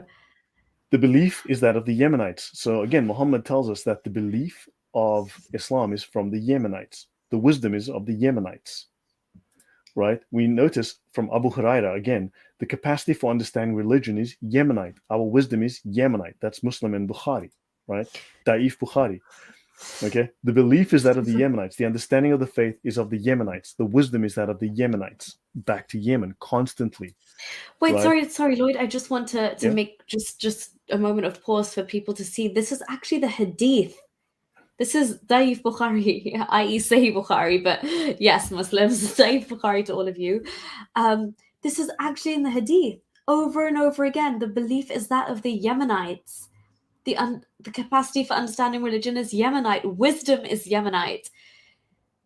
Just the sheer reference, the amount of times the Yemenites have been referenced in the Hadith itself is already like red flag. you know what I mean? So what was Muhammad taking from the Yemenites? Yes, The Yemeni exactly. corner. Yeah, What was he taking from this? And notice, remember, when you do the Hajj, as you go around the Yemeni corner, you kiss your hand, a pagan yeah. practice. Understand? There's all of these weird things, right? So the Yemen Hadith, the moon gods of the South Arabian kingdoms were, according to the traditional view, Sin of the Hadramaut, Wad of Ma'in, Am of the Kataban, and Al Makkah of Saba and Himyar. Of course, they were the same. We know these two guys were the same, right? Now, Hmm. belief is Yemenite, wisdom is Yemenite. Another one from Bukhari, right? We asked Anas which garment we asked Anas bin Malik, okay, which Hmm. garment did Allah's messenger, may the police be upon him, love or like to wear? And he said, They would be in this day and age, I assure oh, you. for They would sure. be onto him. He would be locked away for life. Yep. So which garment did Allah's messenger wear? And he said, Muhammad loved the mantle of Yemen. Wow. Oh Isn't my that gosh. fascinating? That is fascinating. Straight right there in the Hadith themselves. No Uh, scholar, no archaeological evidence, the Hadith themselves. Wow. No, Lloyd, I love it when you make links to something that like even like most Muslims can't deny, when we go back to just like the basic scripture and we just find little bits there that can just rattle your faith with all the connections you've made prior to this. I love it. yeah. And of course, I've not seen the Prophet touching except the Yemenite corners, either ones facing Yemen, because they give you salvation, right? They they Yeah. they lift your sins, right? Yeah. And then it was narrated from Abdullah bin Ubayd bin Umair that a man said, why do I only see you touching these corners? He said, I heard the messenger of Allah say, touching them erases sins. Something about the Yemeni corners erases. There's something holy about it. What was he getting from Yemen? Right? And then elsewhere, Ibn Taymiyyah argues that it is only permissible to touch and kiss the two Yemeni stones, the black stone in the eastern corner of the Kaaba, and that in the southwest corner of the Kaaba. So now you've got Ibn Taymiyyah telling us, well, you can only touch and kiss the Yemeni corners. Yemen's very special. Yeah, very special indeed. Yeah. And then, of And the course, black now, stone yeah, as well. Sorry, just the reference to the black stone. That there's a hadith which literally says that when we would like we would kiss the black stone or whatever, whenever we'd find a better stone, we'd like chuck that one out and replace it with a stone that was better at the time. So there's yes, hadiths as well relating to like actual stone worship. If they found a better stone around them, they would literally take that, put that in its place, and discard of the other one, but the constant yep, worship of stone continued. correct. So the Messenger of Allah said the gates of paradise are flung open on Monday and Thursday. Now we know. Now look, Is it a bank? understand. Now we must understand that I'm not going to get into the whole detail, but Mondays is literally Moon Day. This is across multiple cultures. Yeah. Arabia took it from the Greeks or the Romans or whatever, but Monday is the day of the moon. Okay. Mhm. Monday is given such incredible importance in the heavens. It is only right that we as Muslims give it equal importance here on earth. We can fast on Mondays. It's sunnah. We can increase our Wow. prayers. Okay. We can plant a tree. Now that's actually fascinating. That's actually interesting. Why they talk about trees. So now Okay. I need to go and find this article. So give me 1 second. I actually forgot to bring this up. Um, Just want to comment. Josie Wales is saying, thank you so much, by the way, for being a mod and for being here. Is saying, pointing out the obvious, using the Islamic scriptures, Lloyd has done incredible research using Islam's own manuscripts. Brilliant. So, yeah, I completely agree. Thank you, Lloyd. And thank you for all your support and for your amazing mod work. Abdurrahman, welcome back. Thank you for being here. I hope you're all enjoying this, by the way. I am mind blown today. I am not going to lie. Grey Jenny, yes, love the stone. Yeah, the stone has been given so much importance. okay, here we are. Sorry. Yeah, go on. Yeah, Sorry. go ahead. No, go ahead. I was just keeping an eye on the comments. Yeah. Okay, no, thanks. Thanks, guys. I do appreciate it. So notice planting a tree. Remember in the religion, the original religion of Abraham, right? God says in the Bible to Abraham that you will not worship stone pillars or trees. We covered this a couple of episodes back. Mm. Now, for some reason, they talk about trees, how important it is to plant trees on a Monday. This is in Tirmidhi. So Yeah. let's go here. The 11 virtues of Monday, the day of the moon that Muslims need to know. Okay, so let's have a look here.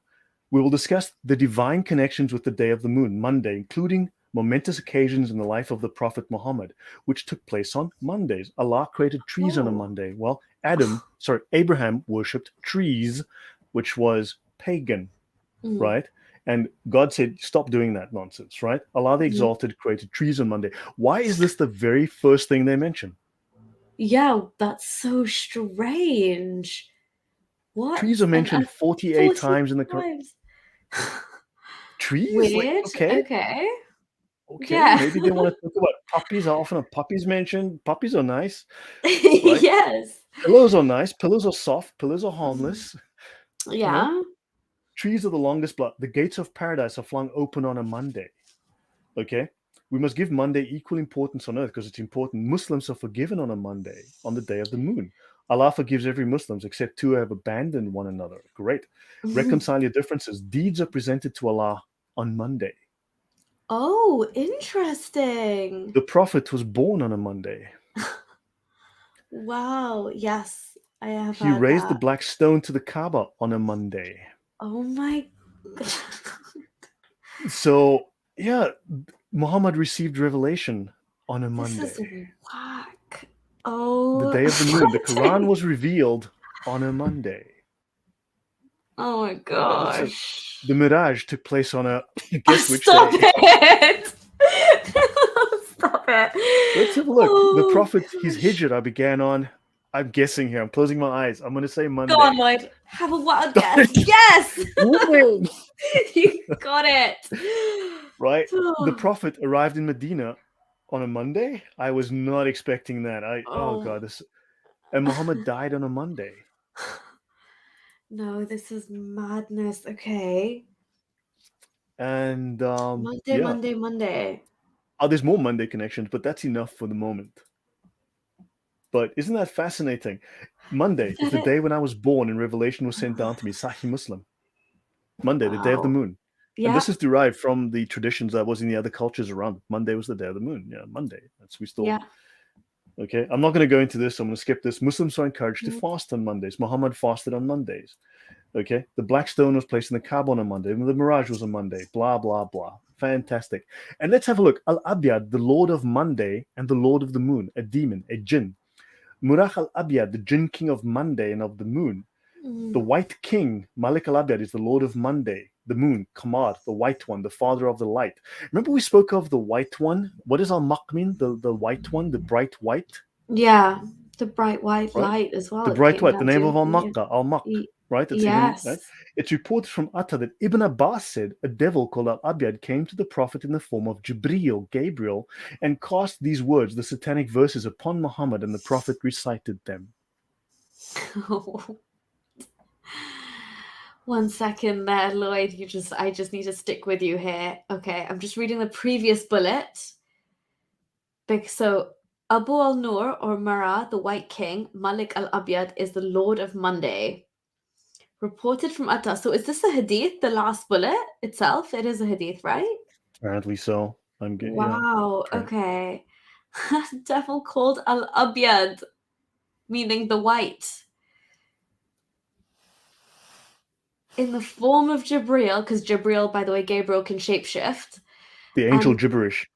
Yeah. And that's the reason for the satanic verses. The jinn king of Monday. So, and that's, oh my gosh, because this is just making me think of something where the Prophet, I don't know why I still call him that, Muhammad, that's indoctrination. Muhammad in the hadith himself says that every single Muslim has a gareen or something, which is like their equivalent of a jinn, which is always around them, and it's like basically like the I guess the polar opposite of the goodness that's meant to be in you because of your iman and your faith to Allah. There is always this corresponding gareen, jinn. So it's also not surprising that there's a jinn king of Monday, and at some point they're trying to pass the blame on for the satanic verses onto the jinn king of Monday, because otherwise Monday everything is good. It's the moon day, as you said, right? Everything good happens on that Monday. Yeah, but the thing is, al-Makkah was the bright white, the white king. Yeah. it's just I don't know what to make of these connections, but there it is. It's Monday, so Monday, Monday, Monday, Monday. But that's so interesting also that you've brought that up because again, not knowing any of this, I always thought that Friday was the most important day for Muslims because it was just because of the prayer that you read the different prayer as opposed to the rest of the week. And obviously all the Islamic countries is like you lived in the Middle East as well, like Friday is given the most importance and you have to go read Jummah prayer. Whether or not you read any others, if you're a decent Muslim, so like you should be reading Jummah on a Friday. So this whole Monday connection and the implications of it is very, very new to me. Yeah, I know. It's So Monday is the mind-boggling. most important day in heaven, in paradise. So Yeah. yeah. So yeah, look, I mean, guys, make of it what you will. But Monday just seems to, there's a lot of Mondays here. Let's look at Al Makkah in the Encyclopedia of Spirits, Lord of the Horned Goats, Lord of the Ibexes, also known as Il Mukka, Il Muk, Ilumku, Allah. Fascinating. I didn't write that. That's not Wikipedia. Wow. Origin, Sabaean, Yemeni. Okay, preeminent deity of South Arabian kingdom of Sabah, now modern Yemen. Sabaeans called themselves Al Makkah's children. Inscriptions dating from the 7th century BC called the eighth one of the ancient world. So he did storms, rain, flooding. His planet was the moon. Okay, sacred animals: Wow, look bull, at that. goat, and Ibex. ibex. Oh my God. Usually interpreted as a sun over the crescent moon. Could also be a full moon within cattle horns. What does that remind you of, Lloyd? Okay. Yeah, exactly. And then Yeah. remember there was the king, remember Qatar, the name Qatar. So remember there was the king, the god Qatar Wahasis, who killed the god the god of the sea. Remember the scholars, we don't know where the name Qatar comes from. It has something to do with the sea. Well, the god Qatar, Atar Wahasis, Qatar Wahasis, Oh my. killed Okay. the god with driver and expeller, right? Yeah.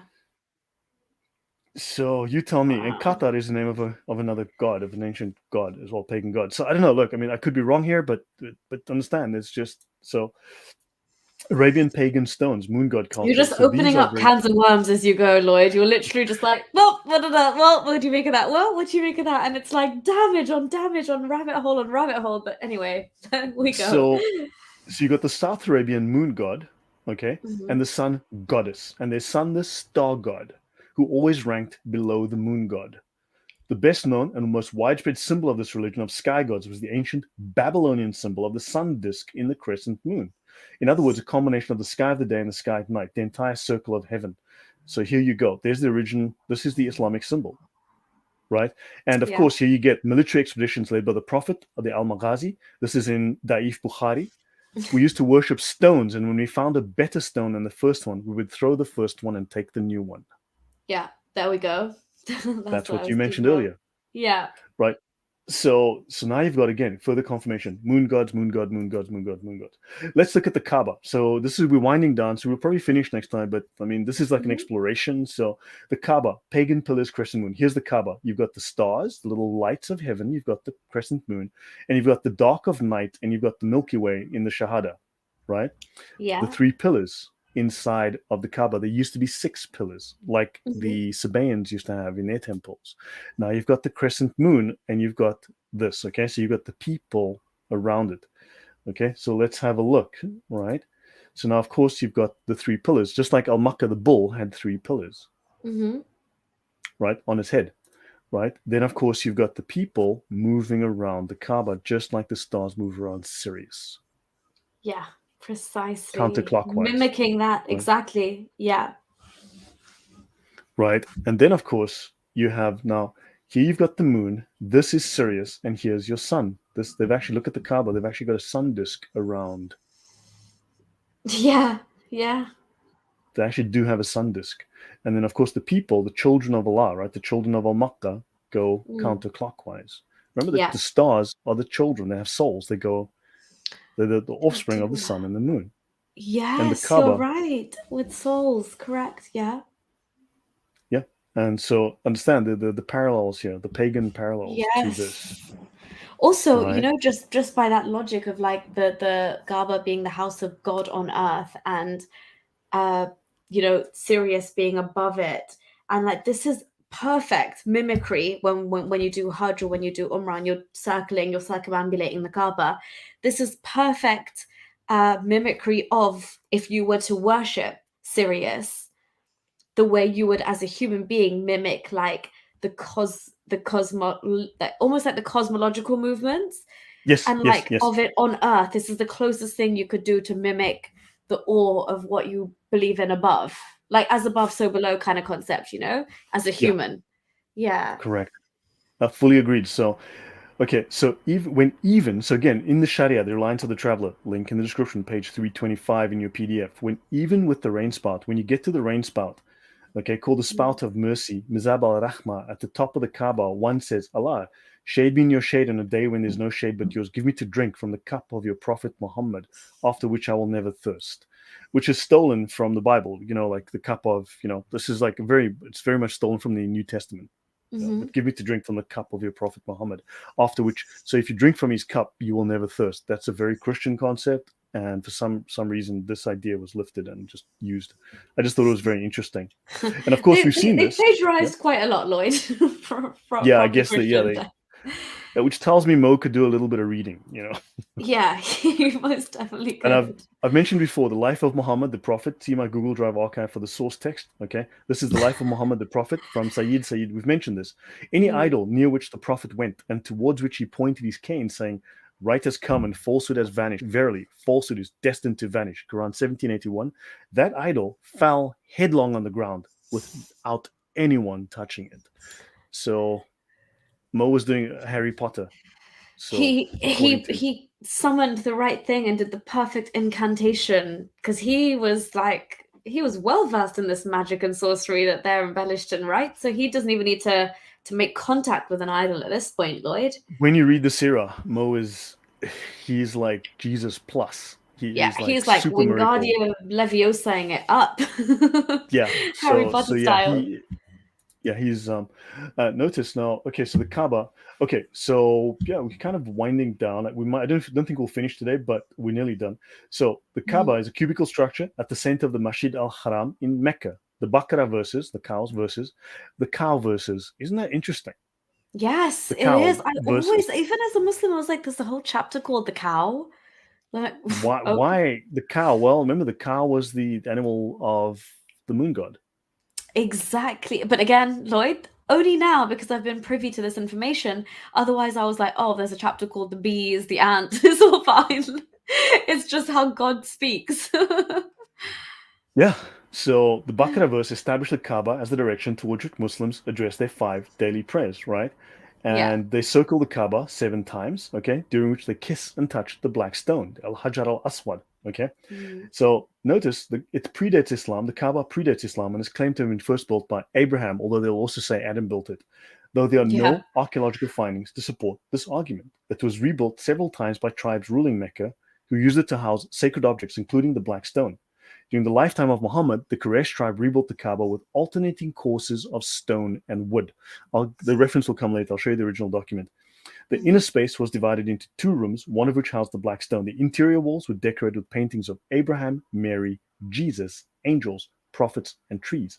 And the exterior was covered with a cloth from Yemen. Look at that. What do you know? Really, really odd. But they had, so according to Islamic sources, there were paintings of Abraham, Mary, Jesus, angels. And Yeah, that's why mad as trees? well. Yeah, yeah, true. I was just thinking, that because I was like, wait, did Lloyd forget about all of that? The trees reference. What was that all about? But here, okay, No. you are. And this alternating courses of stone and wood, we'll see later on once we get to another document from another scholarly document that I've got. But Yeah. alternating, so the Ethiopians built their churches with alternating layers of stone and wood. Okay, I Churches, see. Ethiopian churches were built that way. Interesting. Right. Also, just want to point out, yes, Osmos, thank you. Of course, I have kissed it. It's not something I can take back, but I truly wish I hadn't, mate. That's for sure. Yeah, yeah. So then, okay, the stone built by Abraham, the black stone. Okay, I'll skip all that nonsense. So notice Sure. we've mentioned before, right? So blah blah blah. The Bakum was probably Ethiopian. So now you've got more Ethiopian connections. So as we wind down, I'll kind of lean more towards Ethiopia again. So there's an Okay. Ethiopian tradition that an architect from Ethiopia went to assist in building the Kaaba, right? And this guy was Christian, apparently. right? Mm-hmm. And they put in 6 columns in 2 rows, in each row with 3 columns from the blah, blah, blah. So now you've got this whole thing, okay? And the Prophet Ibrahim Khalil ar-Rahman with divining arrows and a picture of Mary and his mother, of Isa bin Maryam and his mother, Jesus and Mary. So they had angels, trees, and pictures of blah, blah, blah. Again, this is from various scholarly view on this, okay? But notice Mm-hmm. these are from Islamic scholars, Yeah. okay? So they had pictures. Now, what are pictures of Jesus and Mary doing in the Kaaba? An inscription Yeah. on one of the 6 monolithic pillars mentions Al-Makkah of Baran, right? So What? this is from the pillars of a Yemeni temple, but I think it's a Yemeni temple. But they had Al Makkah of Baran. Okay, the Baran temple shows 2 ibexes, an Assyrian-styled tree of life between 2 winged bulls. So you've got these ibexes, and the bulls are moon god symbols. And Al Makkah was, so you've got these. And notice now the severed hands. Okay, so what happens is some of the drawings in these temples in Yemen, they have severed hands. Mm. And the severed hands reminds one of the punishment set forth in the Quran. And the Quran says to cut off the fingertips and heads, and also hands as hudad Bloody punishments. hell. Yes, it does. It does, exactly. Oh So my, again, it's another idea that comes from the past, from the Yemenis. wow. Yeah. Historian Al-Azraqi said that the angels circumambulated in heaven around the celestial Kaaba, and the Kaaba on earth was similar to the one in heaven. Tabari related that Muhammad connected the worship of Allah and the movement of the stars. Wow. Dabri goes as far as to make a claim like that. Yeah. That's huge, Lloyd. That is huge. Yeah, the That's like 5 stars, the celestial visible worship. planets. Yeah. Yeah, rise and run like the sun and the moon, and they race together. The other stars are suspended from heaven as lamps are from mosques and circulate together. See, the stars in heaven like lamps in mosques. They circulate together with heaven praising and sanctifying Allah with prayer. Their circulation today is what you see, and that is their prayer. And that's circumambulating the Kaaba. Oh my A little word. weird. Tabari said this. Yes. Wow, That's Dabri is really shining a light for us by actually like saying that like, do you know what I mean? Like no holding back. that is Muhammad cosmological. yes, Muhammad actually felt that celestial connection there. Yeah, we'll continue with that. Yeah, so these Okay. statues, we'll see more of that. These statues of Mary and Jesus remain in the Kaaba from the time of Mo until the Kaaba was destroyed by fire in 683, and it contained 6 pillars, just like the pillars of the Yemenis, right? I'm going to skip this one. I'm not going to get into this. This is, Sure. but this is to do with Lusa, Hillel, Arabian moon god, Lucifer. So basically, the whole idea of Hillel, the crescent moon, Hilal, Mhm. the crescent, it's also the name of Lucifer, basically. But I'm going to skip that. Bloody That's very hell. important. Okay. Yeah, Okay. I'm just going to open. I'm starting to get really warm here. So, okay, now. Sure. And Now notice we've only got megaliths. like a couple of minutes left as well. So wherever you Yeah, feel I'll like you finish. want I'll to just wind finish up. this short section. Yeah. So Sure. notice in this document, this is a document called. It's in a book called The Sciences, which obviously my critics are going to say it's from Wikipedia, right? So this is called The Sciences. This is an article. In its origins, it now appears the Kaaba might even have had features in common with the Great Stone Circle on Salisbury Plain. Okay. Oh, What do we? Okay. So People were talking let's about the have. Stonehenge earlier in the chat. This is going to be insanely fascinating for my audience, I So think. let's have a look at the Great Stone Circle on Salisbury Plain. You guys Yes. this might look familiar to you guys. You may have seen this before. Okay, some has things in common with these megaliths. Well, let's have a look. So there was a proliferation of gods that were worshipped, some of them tribal, and associated with sacred stones and trees. There we are. Okay. Sacred stones, Others first of all, already that link we've established. I'm excited for the right, trees. and the trees, and they were astral as well, astral gods linked with the sun, the moon, Venus, or such prominent stars as Canopus, the second brightest star in the sky.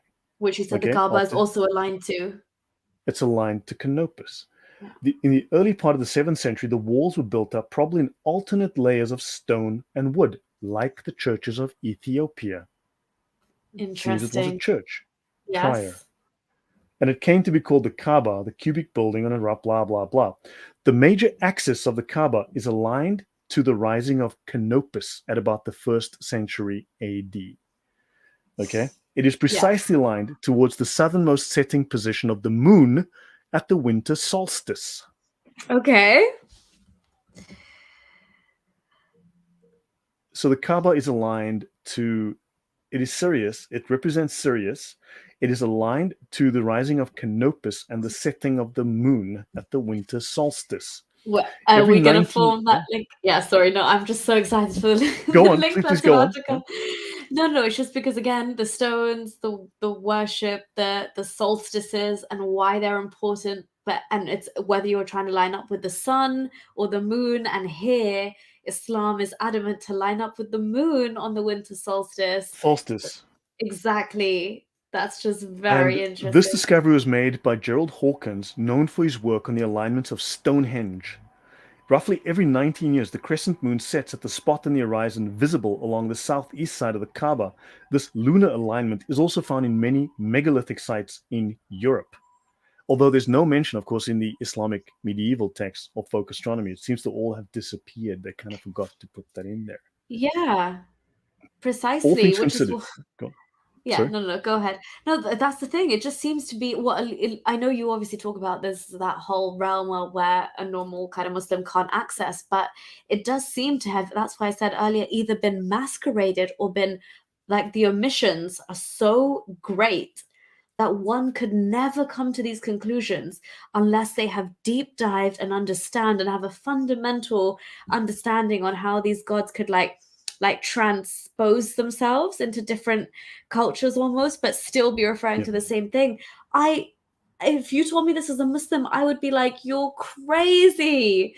But to have the information here and it like it's just being like, you know what I mean? Like when you unpack a cute, well, let's Yeah. take the Kaaba, you unpack it and you're like, oh my gosh, all of this is embedded within it. But to the point now where we're saying the Kaaba has similar elements to like the Stonehenge at Salisbury. This is wild Yeah. stuff, Lloyd.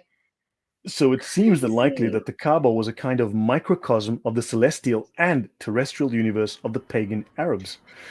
The elements of the physical world is represented. Of the celestial, you have the sun, the moon, and Canopus, the brightest star in the southern sky. Of the terrestrial, you've got the winds, because the four corners of the Kaaba are named after the four winds. And the winds, when they blow, actually blow into the corners of the Kaaba. So the Kaaba points in the direction of the four winds, right? Wow, Unifying the okay. cosmos of celestial bodies, winds range in the directions in this way, would not have been strange to the pre-Islamic Arabs. Astronomical and meteorological phenomena were intimately connected in Islamic pagan folklore. Yeah, So, that is so for instance, yeah. So what you have is, so the winds. If you look at the names of the four sides, they're named after the four winds because they point to the four winds. When the wind blows, the winds blow into the corners of the Kaaba or the sides of the Kaaba. yeah. Wow, I did not know that at all. Yeah. So let me see where we are That here. is So, very new information. But yeah, if you want to wrap it up here, we most definitely can do. yes. So I'm nearly done. So we've only got, we've got about 20 slides at most to do. But yeah, I can finish that next time, and we can talk about various things and take questions and talk about the Okay. Sharia or something, whatever comes up. But yes. So hopefully that gives you guys something interesting to think about. Yeah, for sure. Thank you so much, Lloyd. I think out of all the parts we've done so far, I've been mind boggled in all of them, but it's safe to say that this one has really like you've just like ramped it up in this one for sure. And I'm I'm just a bit shook by everything that I've come to terms with in this, and especially like just these extra links that you've made today about the Monday thing. I had no idea. And again, like I would hear about, oh, okay, the prophet was born on a Monday, but I wouldn't make anything of it. But when you actually look into it and you deep dive, you're like, wow, there is so much beneath the surface that it's crazy. And I just want to thank you so much for kind of shedding light on this and bringing it to the surface, because had you not done this and have you not compiled all this research, there is no way. I mean, even the individual scholars, as Derek was asking us earlier, could have come to this realization. Obviously, like, you know how they say we stand on the shoulder of giants, people who have already done work into various aspects. The fact that you can build on it and kind of make links and connect dots where they can be very plausibly connected. You're giving insights in a way that I've never looked at Islam before. So this is an absolute pleasure for me to sit here for 2 hours and learn from you. So hats off. I really appreciate what you're doing. And again, your time and your commitment to come on this channel and share your information with everybody and all these viewers. So I really, really do appreciate it. But yeah, if you want to say anything, there was a couple of questions, but I feel like I'm not sure if you want to address them now because we are over time. Throw them out. If we don't do it today, at least I can think about it, research them, and try and come back with some good answers next time. Okay. There's one that I wanted to just flag for you. It's quite a bit up. Let me just get it. I don't know what this is. This was not the one I wanted, but oh, this is the one. I think I just wanted to clarify for Abdurrahman. Al-Makkah was a deity of South Arabia. Sorry, it seems from there the name Mecca came. That's the question? So very interesting. Yeah, that is kind of what I've been implying or what I've been saying. Makkah, because it's just so common. And Makkah, remember, it's not just the name of a deity, it's the name of a place. Makkah, right? Exactly. And Muhammad went to great lengths to wipe out the original temple of Makkah, right? And then he set up a new one called Makkah, and he tried to, Muhammad did try to appeal to everybody. Remember, he tried to appeal to the Jews. There's a little bit of Jewish stuff in Islam. There's a little bit of Christian stuff in Islam. There's a little bit of pagan stuff. It appeals to everybody. Why wouldn't he use words and names that are familiar? Yeah, exactly. I completely agree. The other question I'm trying to find, Lloyd, I can't, but somebody was essentially asking what your personal opinion was on whether this Hijazi Muhammad exists. Exactly. Look, it's hard to tell. I mean, I kind of look. We don't know for a fact. It's hard for me to say definitively. I can, but I can make a definitive statement. But can I prove it? It's really tough. Now we can come to a conclusion based on research. Now, for instance, I know, that Jay Smith has a particular opinion based on his research, right? However, understand that the work they've done is based purely on this northern thesis. Most scholars have totally ignored what's happening in the south. Right. You're very welcome, John. You're very welcome. Thank you. Thank you, John. So they've ignored what's in the South. So I think that if they add that knowledge of what happened in the South, they will possibly revise their views because they've got an incomplete picture. And if you have an incomplete picture, you're going to have an incomplete conclusion, right? Or potentially erroneous. So I think there must have been someone that they based this mythology off of, right? There probably was someone, but I kind of think there were some ones. I think it's a composite man. There must have been an original character that they could use as a template, and then they mythologized it and they added other characters attributes on top of that. So it seems to be a composite. That's my view. It seems to be a composite, right? I think there was a historical figure, but obviously it's not the Muhammad we know and love. Right? The one that the police be upon. Police be upon him. Yes, police be upon him. I love that, Lloyd. Two things I will never forget that you brought to this is Daif Bukhari and police be upon him. Yeah, brilliant. Police be upon him indeed. So yeah, I think there was. I think there may well have been a real historical figure that they've built this narrative off of, but they've added some legendary accretions on top. And I think they've taken like this figure and added. So there's like 2 or 3 or 4 figures that I think it's the composite of. And also, Islam extends over centuries. If you look at it, it goes from 800 BC, more or less, that I've been working from.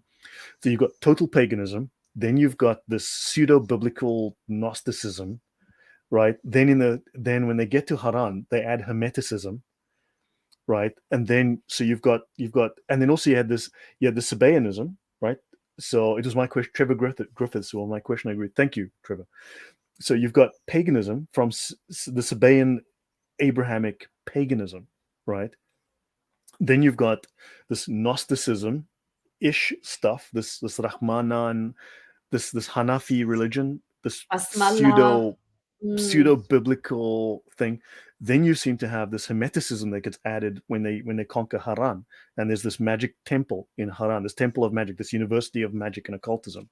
They absorb that in. So now you've got the Semitic, but that became part of the Sufi legacy. So the higher scholars, they took this in. So you've got paganism, then you've got this pseudo-Gnosticism, and then you've got this pseudo-Jewish Christianism. I don't know. It's kind of like but underneath it's all pagan by the look of it. Hopefully that's a good answer. No, that was a beautiful answer, Lloyd. I couldn't have put it better myself. But and I know I was interested in your personal opinion as well. So thank you, Trevor, for asking that question. Shaquille saying I like Ray's passion. And also just wanted to give a shout out to Ray, the producer who is in the house. Hello, welcome. You're a bit late. You missed the whole thing, mate, but you can rewatch it. But thank you so much for being here and for your support as always. And guys, please go check out Ray, the producer's channel and his recent music more than anything, the ex-Muslim rap.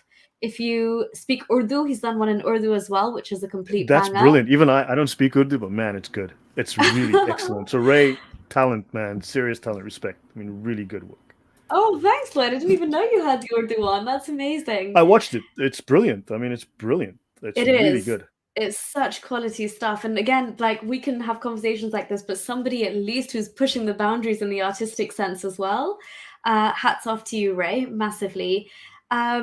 Josie Wales is saying, brilliant again. The time and effort that you've spent researching and putting together these lectures is very much appreciated. You're a star, non-Islamic star.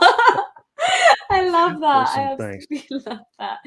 Yes, and and we did this purposely not on a Monday.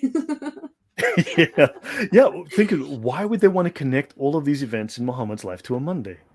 I know, that's uncanny to me now. As I said, I was so in the dark and I thought Friday was our day, it was the day for Muslims. But this whole Monday thing, there's definitely something to it. You're very right there. Oh, sorry. I was going to say, Shah Peas is saying, I hope the researcher, i.e. Lloyd, I think is referring to you, will buy a bulletproof vest because of the damage you are doing to Islam, Lloyd. Like, you need to watch your back, be careful. You are splitting holes in the narratives. You're causing the foundation to crumble. You are causing people to doubt and consider whenever they pray to Allah, is this now Baal? Is this the moon god? What is with all this symbolism? What are we doing? All these pagan rituals. So, yeah. Yeah. Oh, you just mentioned something earlier about like the confusion between all these titles. Like, take Baal. Mm-hmm. You can have a Baal, who is a god, and you can have Baal, the god. It can be a name, a pronoun, but it can also be a description. Oh, a yeah. Baal. So Hubal can be a Baal, but Hubal can also be called Baal. Allah could be a Baal because he's a god, a Baal. So there's the context in which you're using it. So yeah, there is room for confusion. There's some room for confusion. Yeah. Even you could do that with the word Allah itself, right? Like Allah, because it's like the La that was God or whatever. One of those, either one of those. But yeah, you could split it that way. So yeah. And the Christians use it as the God Yahweh, because right, or the God Rahman. Different context. Whereas in Islam, it's the name.